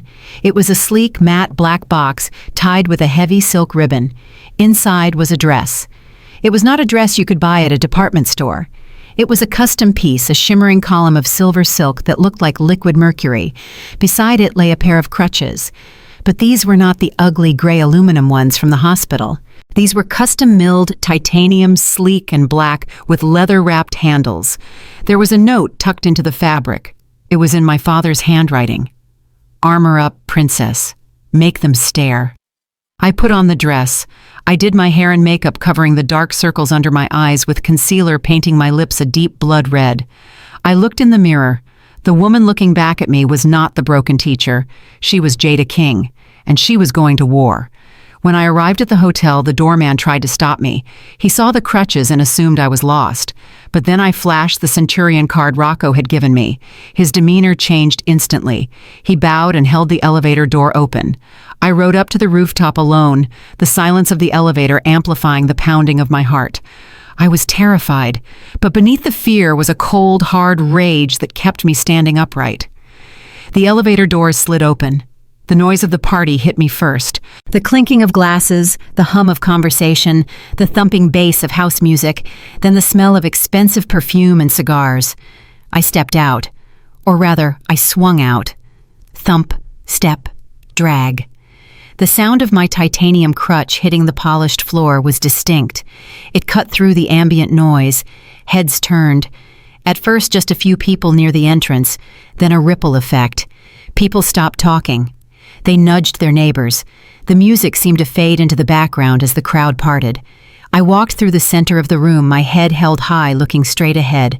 I saw the faces of people I had known for years. Trey's business partners, their wives, people who had eaten at my table, who had pretended to be my friends. They looked at me with shock, pity, and confusion. They were whispering, "Is that Jada? What is she wearing? I thought they were divorcing. She looks incredible." I didn't look at them. I only had eyes for the couple standing on the raised platform near the bar. Trey and Amber. They were holding court, basking in the adoration of the sycophants. Trey was holding a microphone, a glass of champagne in his other hand. Amber was clinging to his arm, wearing a white dress that looked suspiciously like a wedding gown, flashing a massive diamond ring that I knew Trey had bought on credit. Trey froze mid-sentence. He saw me. His jaw dropped. The glass in his hand tilted, spilling a little champagne onto his shoe. Amber followed his gaze. Her smile vanished. Her eyes widened, not with fear, but with pure, unadulterated jealousy. She saw the dress. She saw the way the light caught the silver fabric. She saw that even with a broken leg, even with crutches, I was stealing her spotlight. I stopped 10 feet away from them. The room was deadly silent now. Everyone was waiting for the explosion. Trey recovered first. He lowered the microphone, his face flushing red. "Jada, what are you doing here? This is a private event," I smiled. It was the same smile I had given him when he tried to lie about the bank account. I didn't shout. I didn't scream. I spoke clearly, my voice carrying over the silent crowd. "I am your wife, Trey. I heard you were celebrating a big deal. I thought I should be here to toast the man I supported when he had nothing." The crowd murmured. That was a direct hit. I was reminding everyone that I was there before the money. Amber couldn't handle it. She let go of Trey's arm and stomped down the steps of the platform. Her face was twisted and ugly. She marched right up to me, invading my personal space. She smelled of alcohol and desperation. "Get out," she hissed. "You are not wanted here. Look at you. You are a cripple crashing a party for winners. Go back to the gutter where you belong." I looked down at her. I was taller than her, even without heels. I looked at her cheap white dress, at the ring that was a lie, at the man she had stolen, who was a fraud. "I am not going anywhere, Amber," I said calmly. "I own 50% of this marriage, and legally I own 50% of this party." Amber snapped. The humiliation was too much. The jealousy was eating her alive. She was holding a full glass of red wine in her hand, a heavy, expensive Cabernet. Without thinking, without a second of hesitation, she pulled her arm back and threw the contents of the glass right at me. The dark red liquid splashed across the front of my silver dress. It soaked into the silk, creating a jagged, ugly stain that looked like a gunshot wound. It dripped down the fabric, pooling on the floor by my cast. A few drops splattered onto my face. The room gasped, a collective intake of breath. It was a moment of pure, trashy violence that shattered the illusion of high society they were trying to project. I stood there feeling the cold wine seep through to my skin. I didn't wipe it off. I didn't cry. I didn't attack her. I just let the wine drip. I let everyone see exactly who she was. I let them see the monster beneath the makeup. Amber stood there breathing heavily, her chest heaving. She realized too late what she had done. She looked around the room. People weren't cheering. They were looking at her with disgust. She had just assaulted a disabled woman in front of 100 witnesses. "You are a mess!" Amber shouted, her voice shrill and breaking, trying to justify her action. "You are a stain on our lives. Just leave. Get out. Security. Someone get this trash out of here." Trey jumped down from the platform. He grabbed Amber's shoulder, whispering furiously to her, trying to do damage control. But it was too late. The damage was done. I slowly raised my hand and wiped a drop of wine from my cheek. I looked at the red smear on my finger. Then I looked at Amber. "That is an expensive mistake, Amber," I said softly. My voice was ice cold. "This dress costs more than your car, and assaulting a disabled person is a felony in the state of Illinois." I turned to the crowd. I scanned the room, making eye contact with the investors, the partners, the fake friends. "Enjoy the champagne, everyone," I said. "Drink up, because it is the last thing Trey is ever going to buy you." I turned around. Thump, step, drag. I walked away. I left them standing there in the ruin of their own making. I walked out with red wine staining my dress, but I felt cleaner than I had in years. I had the moral high ground, and more importantly, I had the footage. I saw the security cameras blinking in the corners of the room. I knew my father's team had already hacked the feed. Amber had just given us the assault charge we needed to revoke her bond when the time came. She thought she had humiliated me. She didn't know she had just handed me the key to her prison cell. I did not make it to the elevator. I knew I wouldn't. Men like Trey never let a woman have the last word, especially not a woman they consider property. I heard his footsteps behind me, heavy and fast, slapping against the polished concrete of the rooftop terrace. He bypassed the security guards, ignoring the stares of his guests, driven by a bruised ego that was bleeding out in public. He grabbed the handle of my left crutch, jerking me to a stop. I stumbled, having to catch my balance on the railing that overlooked the glittering Chicago skyline. The wind whipped my hair across my face, stinging my eyes, but I didn't brush it away. I just turned to face him. Trey was panting. His face was flushed a deep, ugly red, clashing with his tuxedo. His eyes were wild, dilated with a mixture of alcohol, adrenaline, and pure hatred. He leaned in close, invading my personal space, his breath smelling of stale champagne and cigars. "You think you are clever?" he hissed, his voice a low growl that vibrated in his chest. "You think you can walk in here in that dress and embarrass me in front of my investors? You think because you have a black card, you are somebody. You are nothing, Jada. You are a fraud.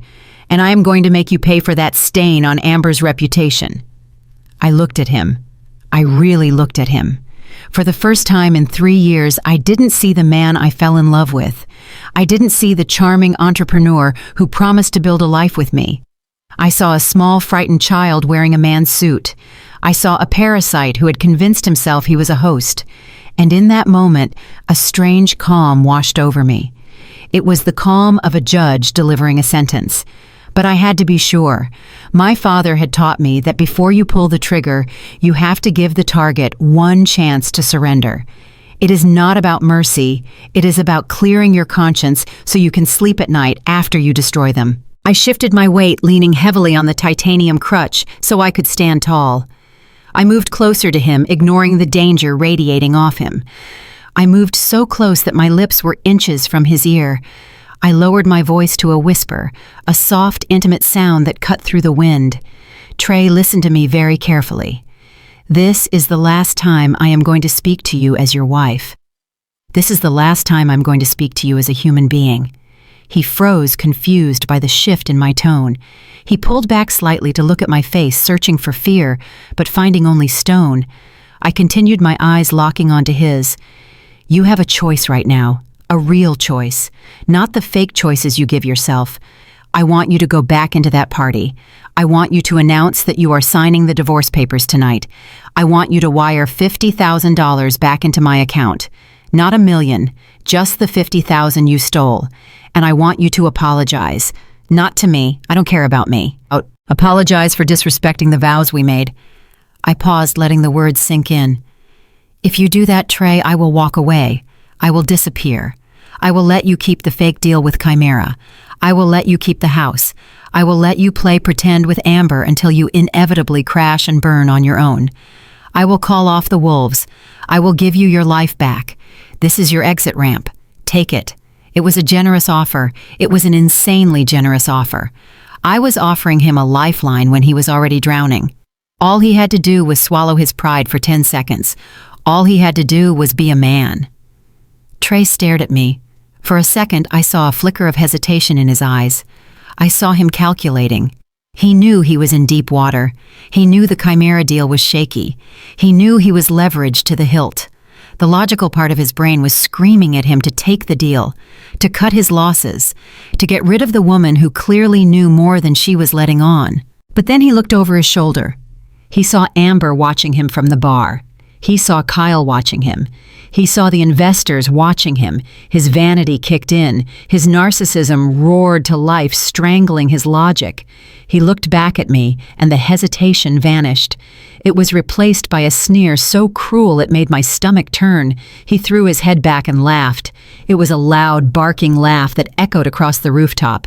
He laughed like I had just told him a joke. He laughed until he was gasping for air. You will let me keep the deal, he mocked, shaking his head. You will let me keep the house. Who do you think you are? Jada? You are a crippled schoolteacher. You are a nobody. You have no power. He stepped closer, his face twisting into a mask of pure contempt. I just signed a term sheet for $100 million. Do you hear me? $100 million. I can buy and sell you 1,000 times over. I am going to be on the cover of Forbes. And you are going to be living in a shelter. Then he did it. The act that sealed his fate. The act that erased the last shred of humanity I had assigned to him. He cleared his throat. He gathered the saliva in his mouth, and with a look of absolute disgust, he spat. The glob of spit landed on my left shoe. It slid down the black leather, stopping just inches from my cast. He pointed at the ground. That is what you are worth, Jada. You are dirt. You are beneath me. Now get out of my sight before I have security throw you off this roof. I looked down at my shoe. I looked at the spit. Then I looked up at him. I didn't wipe it off. I didn't flinch. I felt a click in my brain. It was the sound of a lock engaging. The sound of the safety being taken off. The Jada who loved him was dead. The Jada who wanted to save him was dead. The only thing left standing on that roof was the daughter of Lucian King. I nodded slowly. Understood, Trey. I didn't say anything else. I didn't scream. I didn't threaten him. I just turned around and walked to the elevator. Thump, step, drag. As the elevator doors slid shut, cutting off the sight of Trey laughing with his friends. I pulled the burner phone from the hidden pocket of my dress. I dialed the number. It is done, Daddy, I said into the receiver. My voice was void of all emotion. Did he take the deal, my father asked? No, I said. He chose the hard way. Execute Order 66, my father said. I hung up the phone. I watched the numbers on the elevator panel count down. Penthouse, 40th floor, 30th floor. With every floor we passed, a domino was falling. By the time I reached the lobby, the wire transfer from Chimera Holdings would be flagged for international terrorism funding. By the time I got into my car, the FBI would be receiving a packet of encrypted emails linking Trey to the Cayman accounts. By the time the sun came up, Trey would not just be broke. He would be the most wanted man in Illinois. He wanted to be famous. He wanted to be on the news. I was about to give him exactly what he wanted. I walked out of the hotel and into the cool night air. The city lights looked different now. They didn't look like dreams anymore. They looked like targets. And I had just pulled the trigger. The morning sun slashed through the floor-to-ceiling windows of the 45th floor conference room in downtown Chicago, illuminating the dust motes dancing in the recycled air. From this height, the cars on Michigan Avenue looked like toys, and the people were invisible specks. It was a view reserved for gods and titans, the kind of view that made men forget they were mortal. Trey Vance stood at the head of the massive glass table, his hands resting on the cool surface, looking out at the expanse of Lake Michigan. In his mind, he was already on the water. He was visualizing the Sunseeker yacht he had browsed online at 3 a.m. He could almost smell the salt air and feel the leather of the captain's chair. He had already named it the Phoenix, a tribute to his miraculous rise from the ashes of yesterday's financial ruin. He turned back to the room, flashing a smile that was all teeth and adrenaline. The room was sterile, smelling of lemon polish and expensive coffee. Seated around the table were the players in his final gamble. To his right was Kyle, his brother-in-law and business partner. Kyle looked terrible. His skin was pasty and he was sweating through his third dress shirt of the day. His leg was bouncing nervously under the table, a frantic rhythm that betrayed the fact that he was currently out on bail. The FBI raid had shaken him, but Trey had convinced him that the $100 million injection from Chimera Holdings would fix everything. Money was the ultimate eraser, Trey had said. With enough zeros, you can make any crime disappear. On the other side of the table sat the Kensingtons, Richard and Eleanor. Amber's parents. They were the definition of old Chicago money. Richard was wearing a tweed jacket that cost more than a Honda Civic, and Eleanor was draped in pearls, looking at the modern glass office with thinly veiled disgust. They did not want to be here. They hated Trey. They considered him a climber, a grifter who had seduced their daughter. But they were here because they were greedy and because they were secretly cash poor. The Kensington estate was asset rich, but liquidity drained. When Amber told them about the deal, about the massive return on investment, Trey promised their eyes had lit up. They had signed the collateral agreement Trey prepared. They had pledged their historic mansion in Lake Forest, their art collection, and their stock portfolio to secure the loan from Chimera. They thought they were signing a formality. They didn't know they were signing their death warrant. Richard checked his pocket watch, a gold heirloom piece. "It is 9:15, Trey. Your investors are late. People who have $100 million are never late. They are precise. Are you sure this is legitimate?" Trey adjusted his cufflinks, fighting down the wave of nausea that had been plaguing him since he woke up. "Of course it is legitimate, Richard. These are international players. They operate on a different frequency. Probably just a traffic delay from the private airfield. Or maybe they are testing us. It is a power move. We just need to stay calm." Eleanor sniffed, taking a sip of the lukewarm water in front of her. "I do not like this. I do not like pledging the estate. My grandfather built that house. If anything goes wrong, Trey, if there is even a single hiccup in repayment, I will make sure you never work in this city again." Trey forced a laugh. It sounded hollow in the acoustic perfection of the glass room. "Nothing will go wrong, Eleanor. The algorithm is solid. The valuation is sound. By this time next year, you will be able to buy 3 estates. Just trust the process." He looked over at the corner of the room where his lawyer, a man named Sterling, who charged $600 an hour, was organizing the signature pages. Sterling looked bored. He didn't care if the deal was real or fake, as long as his retainer cleared. The stack of documents was 3 inches thick. It was a fortress of paper. Every page was initialed, every clause was agreed to. All they needed was the countersignature from the representative of Chimera Holdings and the wire transfer authorization code. Trey walked over to the sideboard and poured himself another coffee. His hands were shaking slightly, so he gripped the carafe with both hands to hide it. He took a sip, the hot liquid burning his throat. He thought about Jada. He thought about the rooftop last night, the way she had looked at him, the way she had spoken. Execute Order 66. What kind of nonsense was that? She was probably watching Star Wars in her parents' basement right now, crying over her wedding album. She was a loser. A bitter, crippled loser who couldn't handle his success.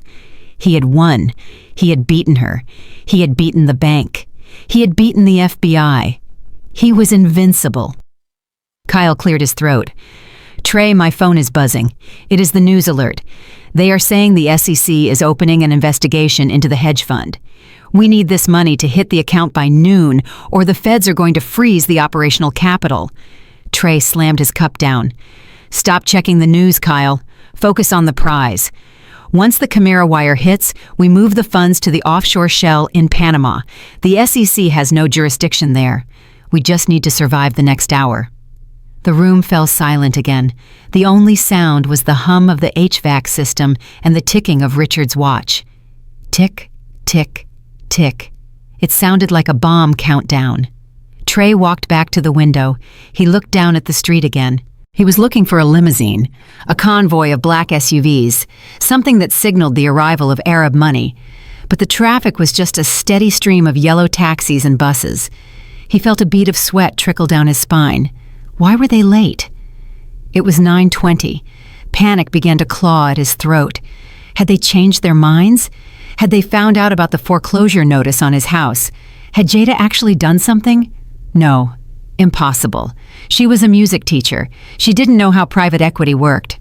Suddenly, the intercom on the conference table buzzed. It made everyone jump. Richard dropped his pen. Eleanor gasped. Trey lunged for the button. Yes, he barked into the speaker. Are they here?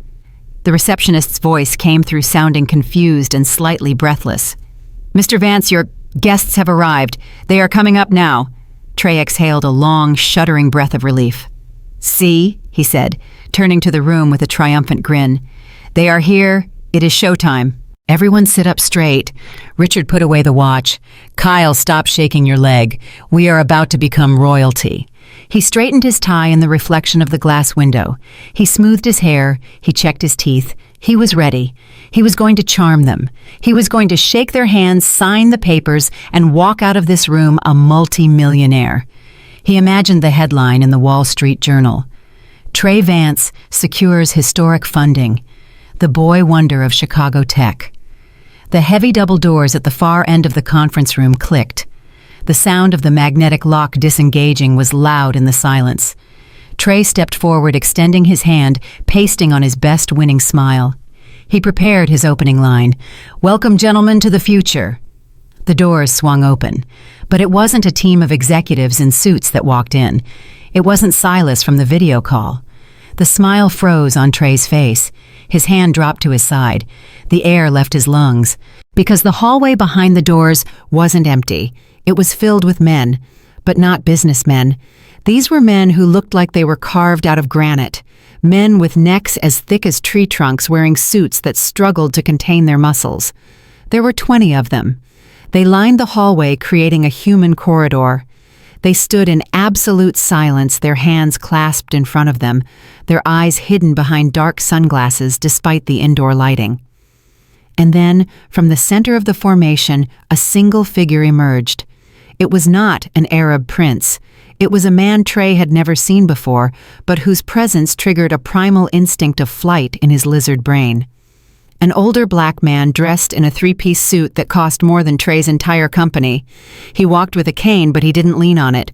He carried it like a weapon. He stepped into the room, and the temperature seemed to drop 20 degrees. Trey blinked.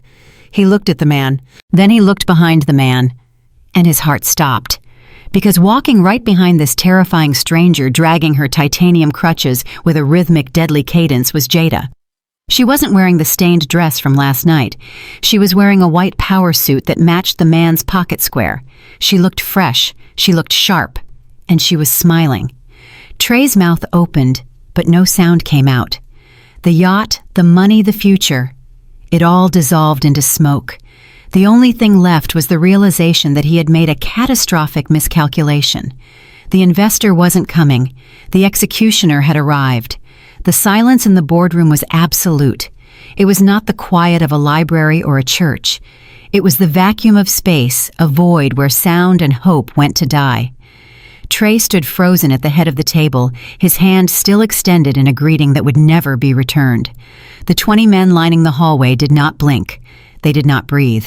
They were a wall of black wool and muscle, a living barrier between the people in the room and the rest of the civilized world. They were not security guards. They were soldiers. And the man standing in the center of the room, the man with the silver-tipped cane and the eyes of a shark, was their general. Lucian King did not look like the venture capitalist Trey was used to dealing with. He did not wear a Patagonia vest or all-bird sneakers. He wore a three-piece suit cut from midnight blue vicuna wool, a fabric so expensive it was illegal in 3 countries. A diamond-encrusted pin in the shape of a reaper sat on his lapel, catching the morning sun and refracting it into cold, hard beams of light.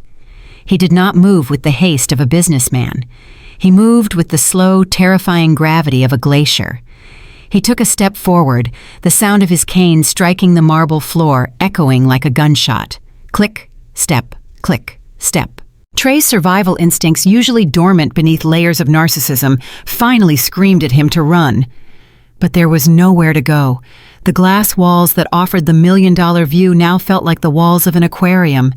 He was the fish, and the shark had just entered the tank.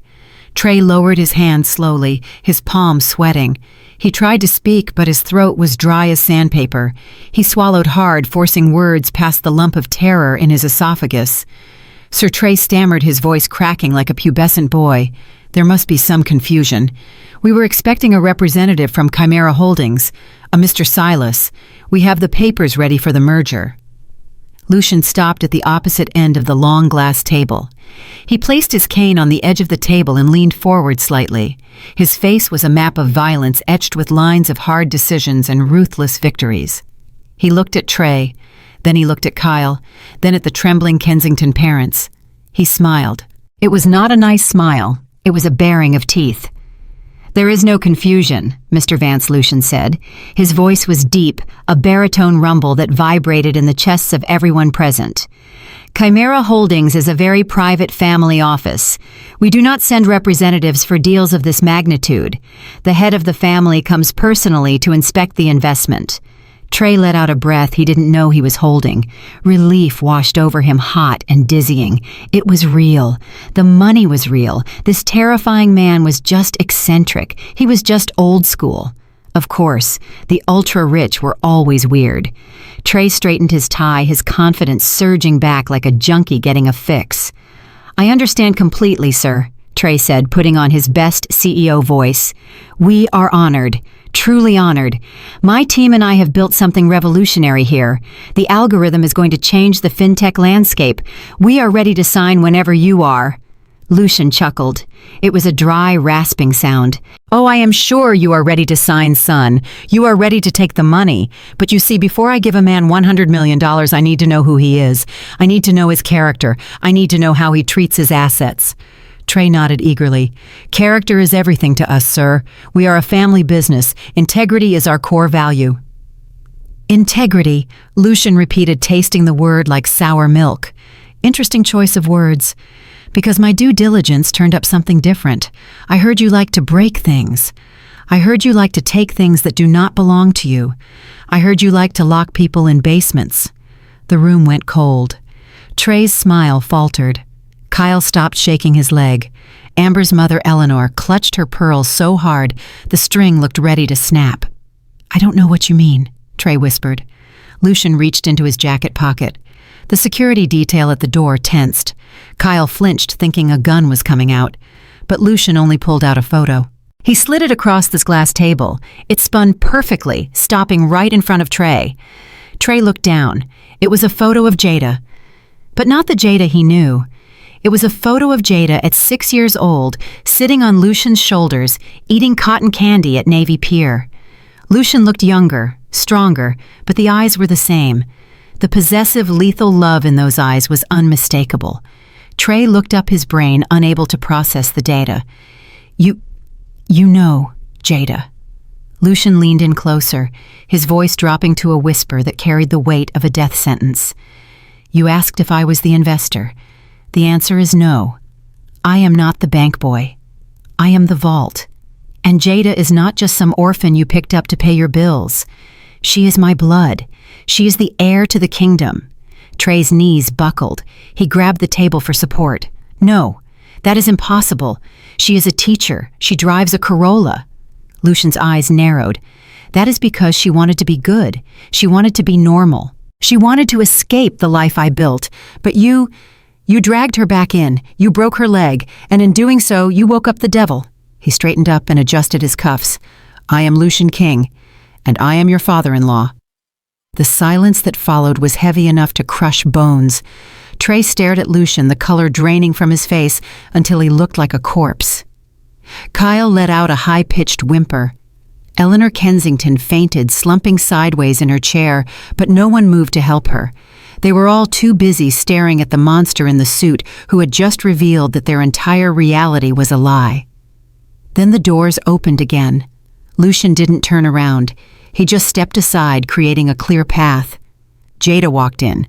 She was not wearing the cast. She was not using the crutches. She was walking. Her steps were slow, deliberate, and painful, but she was walking on her own 2 feet. She was wearing a white suit that shone like armor in the sun. Her hair was pulled back in a severe bun, revealing the sharp angles of her face. She held a thick leather portfolio in her hands. She walked past the wall of guards. She walked past the fainting mother-in-law. She walked right up to Trey. She looked him up and down, seeing the sweat, the fear, the ruin. "Hello, husband," she said. Her voice was cool, detached, devoid of the warmth he used to take for granted. Jada Trey gasped. "You can walk." "I could always walk," she said. "The cast came off 2 days ago. I just kept the crutches because I wanted to see how far you would push a cripple. I wanted to see if there was any humanity left in you." She paused, looking around the room at the terrified faces. "I got my answer." She lifted the leather portfolio and dropped it onto the glass table. It landed with a heavy, wet thud. Papers spilled out. They were not merger documents. They were deeds, titles, loan transfers. "Let us review the assets." "Shall we?" Jada said, picking up a document with a blue cover. "First, your company, Vance Tech. You thought you were merging with Chimera Holdings, but Chimera is a shell company owned by Hades Financial, and Hades Financial is owned by a trust, and the sole beneficiary of that trust is me." She tossed the paper at Trey. It hit him in the chest and fluttered to the floor. "As of yesterday at 4 p.m., I own 51% of your outstanding debt, which I converted to equity this morning due to your default. I am not your wife anymore, Trey. I am your boss, and you are fired." Kyle stood up screaming, "You cannot do that. We have rights." Jada turned to Kyle. She picked up another document. This one was red. "Sit down, Kyle. Unless you want the FBI agents waiting in the lobby to come up here right now. I have the ledger. The real one. The one you thought you deleted from the Cayman server. My father's team recovered it in 10 minutes. Kyle collapsed back into his chair, sobbing. Then Jada turned to the Kensingtons. Richard was trying to wake his wife up, slapping her cheeks frantically. "Mr. Kensington," Jada said politely, "you might want to wake her up. She needs to sign the eviction notice." Richard looked up, his eyes bulging. "Eviction? What eviction? We pledged the house as collateral for the loan. The loan hasn't even been processed." Jada smiled. It was a smile that didn't reach her eyes. Actually, the contract Amber signed yesterday had an immediate liquidity clause. It stated that if the borrower's credit rating dropped below 600, the collateral would be seized instantly to cover the risk. She pointed at Trey. Trey's credit score hit 400 this morning when we repossessed his car, which means legally the Kensington estate now belongs to the King Family Trust. She threw the deed onto the table. It slid across the glass and stopped right under Amber's nose. Amber stared at it, her hands shaking uncontrollably. She looked at her parents, then at Trey, then at Jada. "You stole my house," Amber whispered. "You stole my inheritance." "I didn't steal anything," Jada said, leaning in close to Amber's face. "You gave it to me. You were so greedy, so desperate to look rich, that you signed away your family's legacy for a promise of gold. I just collected on the debt."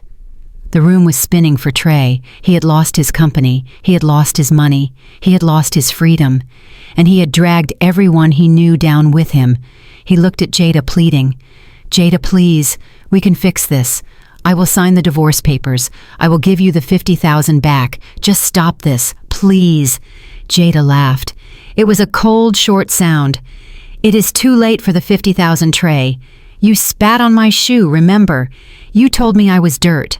She turned to her father. Lucian was standing by the window, watching the scene with the pride of a lion watching his cub take down its first gazelle. He reached into a long velvet bag he had been carrying. He unzipped it slowly. The sound of the zipper was the only noise in the room. Lucian reached in and pulled out a baseball bat, but it wasn't wood, and it wasn't aluminum. It was heavy, solid metal, plated in 24-karat gold. It glittered in the sunlight, a beautiful, terrible instrument of destruction. He walked over to Jada and held it out to her. "You broke her leg with a shoe," Lucian said to Trey, his voice conversational. "That was rude. In our family we believe in symmetry, an eye for an eye, a bone for a bone." Jada took the bat. She tested the weight of it in her hand. She swung it casually, the gold blurring in the air. She looked at Trey's legs. Trey scrambled backward, knocking his chair over. He crawled across the floor, trying to get away, but the wall of guards blocked the exit. He was trapped. "No, no, no," he screamed. "Jada, don't! I am your husband." Jada walked toward him. Thump, thump, thump. The sound of her heels was steady. She stopped over him, raising the golden bat. "You are not my husband," she said. "You are just a bad investment, and I am closing the account." The golden bat hovered in the air for a second that stretched into an eternity. Trey was curled into a ball on the expensive Persian rug, his hands covering his head, whimpering like a wounded animal. I looked down at him, at the man who had promised to protect me, the man who had broken my body to save his own ego. The urge to swing was overwhelming. I wanted to feel the vibration of the metal connecting with his ribs. I wanted to hear him scream the way I had screamed in that warehouse. My father watched me from the corner, his eyes gleaming with approval. He would have done it. He would have turned Trey into a memory right there on the floor. But as I tightened my grip on the leather handle, I realized something. If I hit him, I gave him a story. I gave him a victim narrative. I gave him a chance to say I was the crazy one. I took a deep breath and swung. The bat whistled through the air, a blur of gold motion. But I didn't aim for his knees. I aimed for the glass conference table. Crash! The sound was deafening. The inch-thick tempered glass shattered into a million diamonds, exploding outward in a shower of glittering dust. Trey screamed, covering his face as shards of glass rained down on him. The Kensingtons jumped back. Kyle fell out of his chair. I dropped the bat onto the ruins of the table. It landed with a heavy metallic thud. "I am not going to hit you, Trey," I said, my voice cutting through the ringing silence. "I am not going to go to jail for assault. That is beneath me. I am a king. And kings don't dirty their hands with trash. We hire people to take out the trash." I snapped my fingers. The double doors at the far end of the room opened again, but this time it wasn't my father's soldiers who walked in. It was a team of 6 uniformed Chicago police officers and 2 detectives in cheap suits. They didn't look at me. They looked straight at Trey. One of the detectives, a woman with a hard face and no patience, stepped over the broken glass. She walked up to Trey, who was still trembling on the floor, and pulled a pair of handcuffs from her belt. "Trayton Vance," she said, her voice bored and professional. "You are under arrest for aggravated domestic battery kidnapping and unlawful imprisonment." Trey looked up, blood trickling from a small cut on his cheek where a piece of glass had grazed him. "Kidnapping? That is ridiculous. My wife fell. It was an accident. Ask her." The detective didn't ask me. She just pointed to the massive flat-screen monitor on the wall. My father pressed a button on a remote. The screen flickered to life. The footage was grainy black and white, but the image was crystal clear. It was the interior of the warehouse. It showed Trey standing over me. It showed him stomping on my leg. It showed him locking the door. The audio was crisp. Everyone in the room heard Trey's voice echo from the speakers. "Stay there until I sell this house. Stay there until you learn to shut your mouth." Trey stared at the screen, his face turning the color of ash. He had forgotten about the security system in the warehouse. He had been so arrogant, he didn't even check for cameras. "We have the full tape," Mr. Vance the detective said, snapping the cuffs onto his wrists. "And we also have the sworn testimony of your wife. You are looking at 20 years. Minimum." Trey started to cry. It was an ugly sobbing sound. "Jada, please, I am sorry. I was stressed. I didn't mean it. Tell them I didn't mean it." I looked at him as the officers hauled him to his feet. "You meant every word, Trey." And so did I.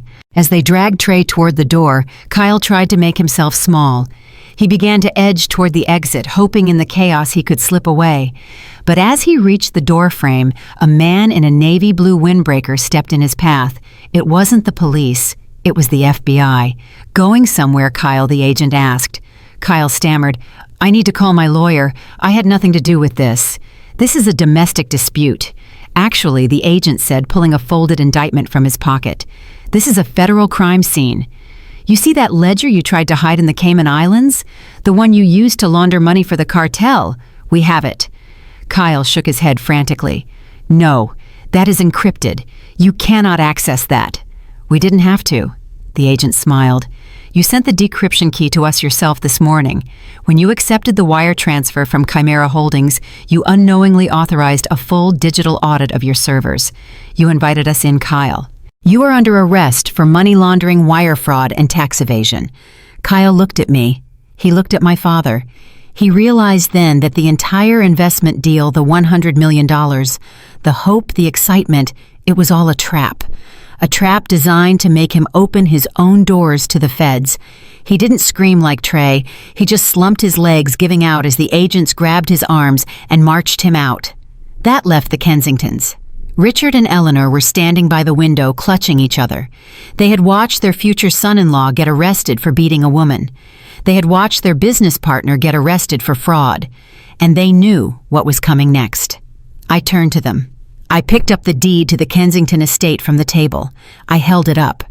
"Mr. and Mrs. Kensington," I said politely, "you have 24 hours to vacate the property. My team will be there tomorrow at noon to change the locks." Richard Kensington turned purple. He looked at the deed. Then he looked at his daughter, Amber. Amber was standing alone in the center of the room, looking at her empty ring finger, looking at the door where Trey had been dragged out. She was hyperventilating. "You did this," Richard roared. He didn't yell at me. He yelled at Amber. He marched over to his daughter and grabbed her by the shoulders, shaking her violently. "You stupid, greedy girl! I told you he was a fraud. I told you not to trust him. And you signed away my house. You signed away your mother's legacy for a man who was going to prison." Amber sobbed. "Daddy, I didn't know. He said we would be rich. He promised." Richard let go of her with a shove that sent her stumbling back. He looked at her with pure disgust. "I don't care what he promised. You are a disgrace.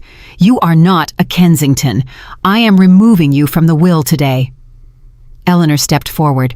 Her face was cold, her eyes dry. She walked up to Amber. "Give me the earrings," Eleanor said. Amber touched her ears. "Mommy, please, give them to me," Eleanor screamed.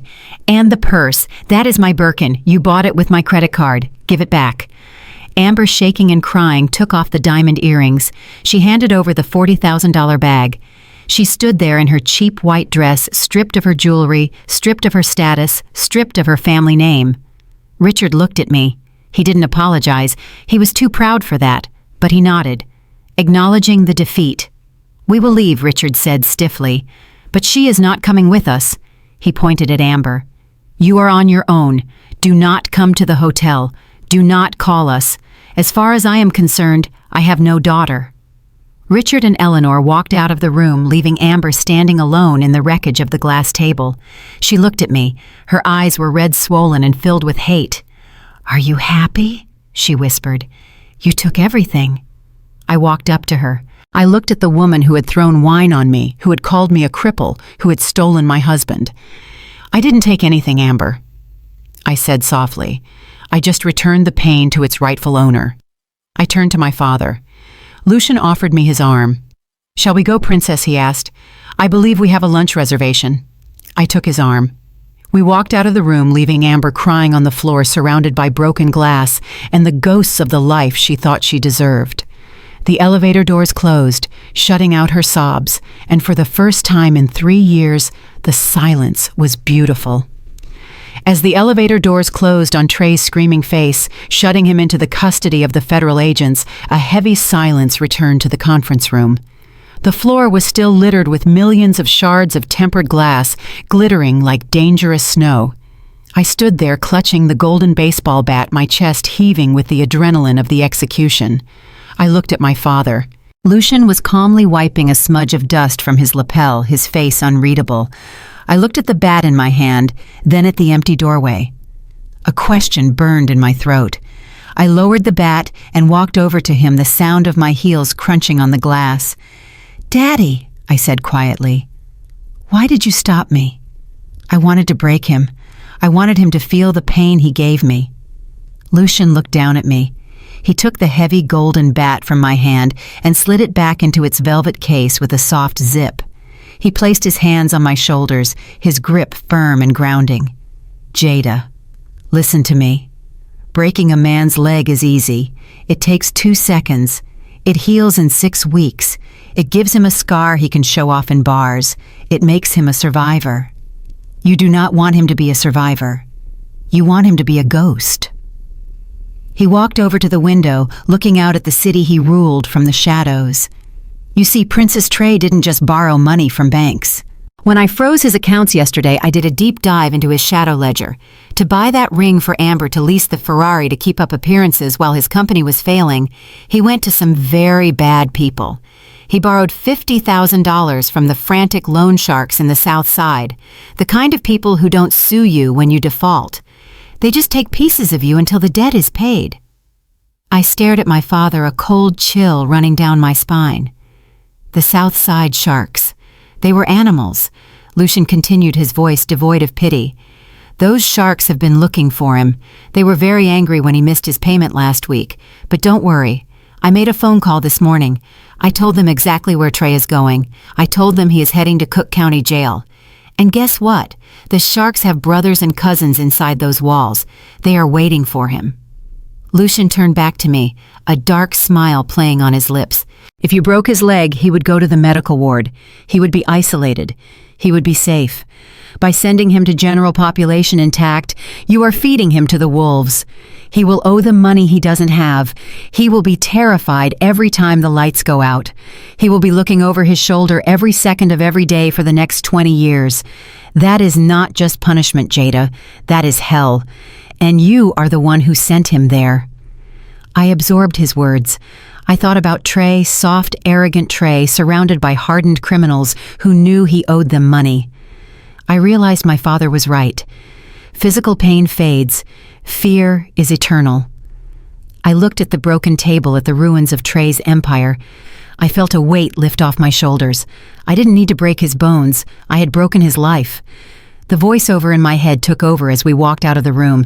He broke my leg one time in a fit of rage. He thought that made him powerful. He thought that made him a man. But he forgot the first rule of nature. When you wound a predator, you better make sure you kill it. He didn't kill me. He just woke me up. Now life will break him every single day. Every time the cell door slams. Every time he eats prison food. Every time he remembers the view from this office. He will break over and over again. And I will be out here living the life he was too weak to earn. 6 months later, the wind on the rooftop was still cold, but it didn't bite anymore. It felt fresh. It felt like a baptism. I stood on the edge of the terrace of the building formerly known as Vance Tower. The gaudy gold letters spelling Vance had been ripped down months ago, sold for scrap metal. In their place, a sleek, understated sign made of brushed steel read, "King Foundation." I adjusted the lapel of my white blazer. It was no longer a costume. It was my uniform. Below me, the city of Chicago moved like a living organism. But inside this building, the energy was different. It wasn't about greed anymore.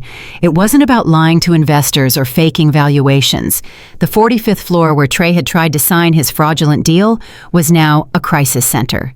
It was filled with lawyers, social workers, and financial advisors, but they weren't working for profit.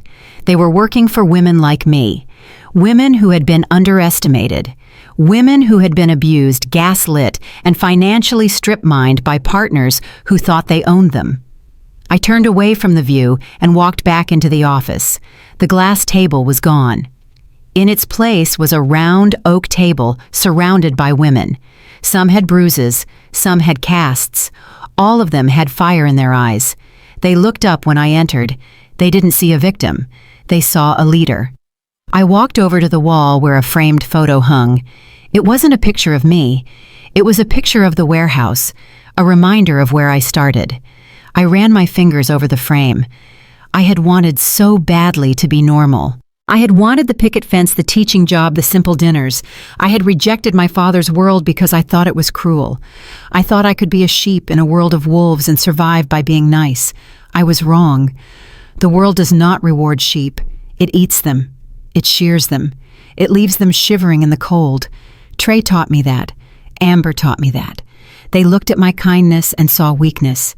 They looked at my silence and saw submission. They forced me to reach into the darkness of my bloodline and pull out the weapon I had tried to bury. I turned to the room of women. Ladies, I said, my voice strong and steady. The world will tell you to forgive. The world will tell you to be the bigger person. The world will tell you to move on quietly. I am here to tell you that is a lie. I paused, locking eyes with a young woman in the front row who was clutching a folder of legal documents. You do not have to be quiet. You do not have to be nice. You have to be smart. You have to be strategic, and when they come for your life, you do not retreat. You conquer. I walked to my desk, the massive mahogany desk that used to belong to my father. I sat down and picked up a pen. My name is Jada King. I am not a teacher anymore. I am not a wife anymore. I am the CEO of the King Foundation, and I am the daughter of the Alpha Wolf. Suddenly, the private elevator chimed. The room went quiet. It wasn't a client. It wasn't a delivery. The doors slid open. A woman stepped out. She was tall, wearing a trench coat and dark glasses. She looked familiar. She looked dangerous. She walked straight to my desk and placed a single file on the wood. Jada King, she said. Her voice was clipped foreign. We have a problem in London. A frantic sister needs Protocol 7, but the enemy isn't a husband, it is a prince. I looked at the file. I looked at the woman. I smiled. The work wasn't done. It was just beginning. I opened the file. Let's get to work, I said. Fade to black. The story of Jada King teaches us a brutal but necessary lesson about the cost of diminishing your own light to make others feel comfortable. For years, Jada hid her lineage and her power, thinking that if she played the role of the supportive, humble wife, she would be loved. She tried to be the bigger person, the quiet savior, the ride or die. But Trey's betrayal proves that when you shrink yourself to fit into someone else's small reality, they don't appreciate your sacrifice, they eventually despise you for it. They mistake your silence for weakness and your patience for permission to abuse you. Jada's transformation reveals that true power isn't about violence or cruelty. It is about leverage and self-respect. She didn't destroy Trey because she was evil. She destroyed him because she finally accepted that she was a queen, and queens do not tolerate treason. The story reminds us that forgiveness without repentance is just permission to be hurt again. Sometimes the most loving thing you can do for yourself is to stop being the victim and start being the architect of your own rescue. We often wait for a hero to save us, but Jada showed us that the hero is already looking back at you in the mirror. You don't need a golden bat to reclaim your life, but you do need the courage to walk away from anyone who makes you feel like you are hard to love. Have you ever played small to keep the peace only to realize the other person was waging war on your self-esteem? Have you ever had to remind someone exactly who you are? Let me know your story in the comments below. And if you are ready to stop being a sheep and start being the wolf of your own life, hit that like button and subscribe. The King Foundation is open for business, and we are just getting started.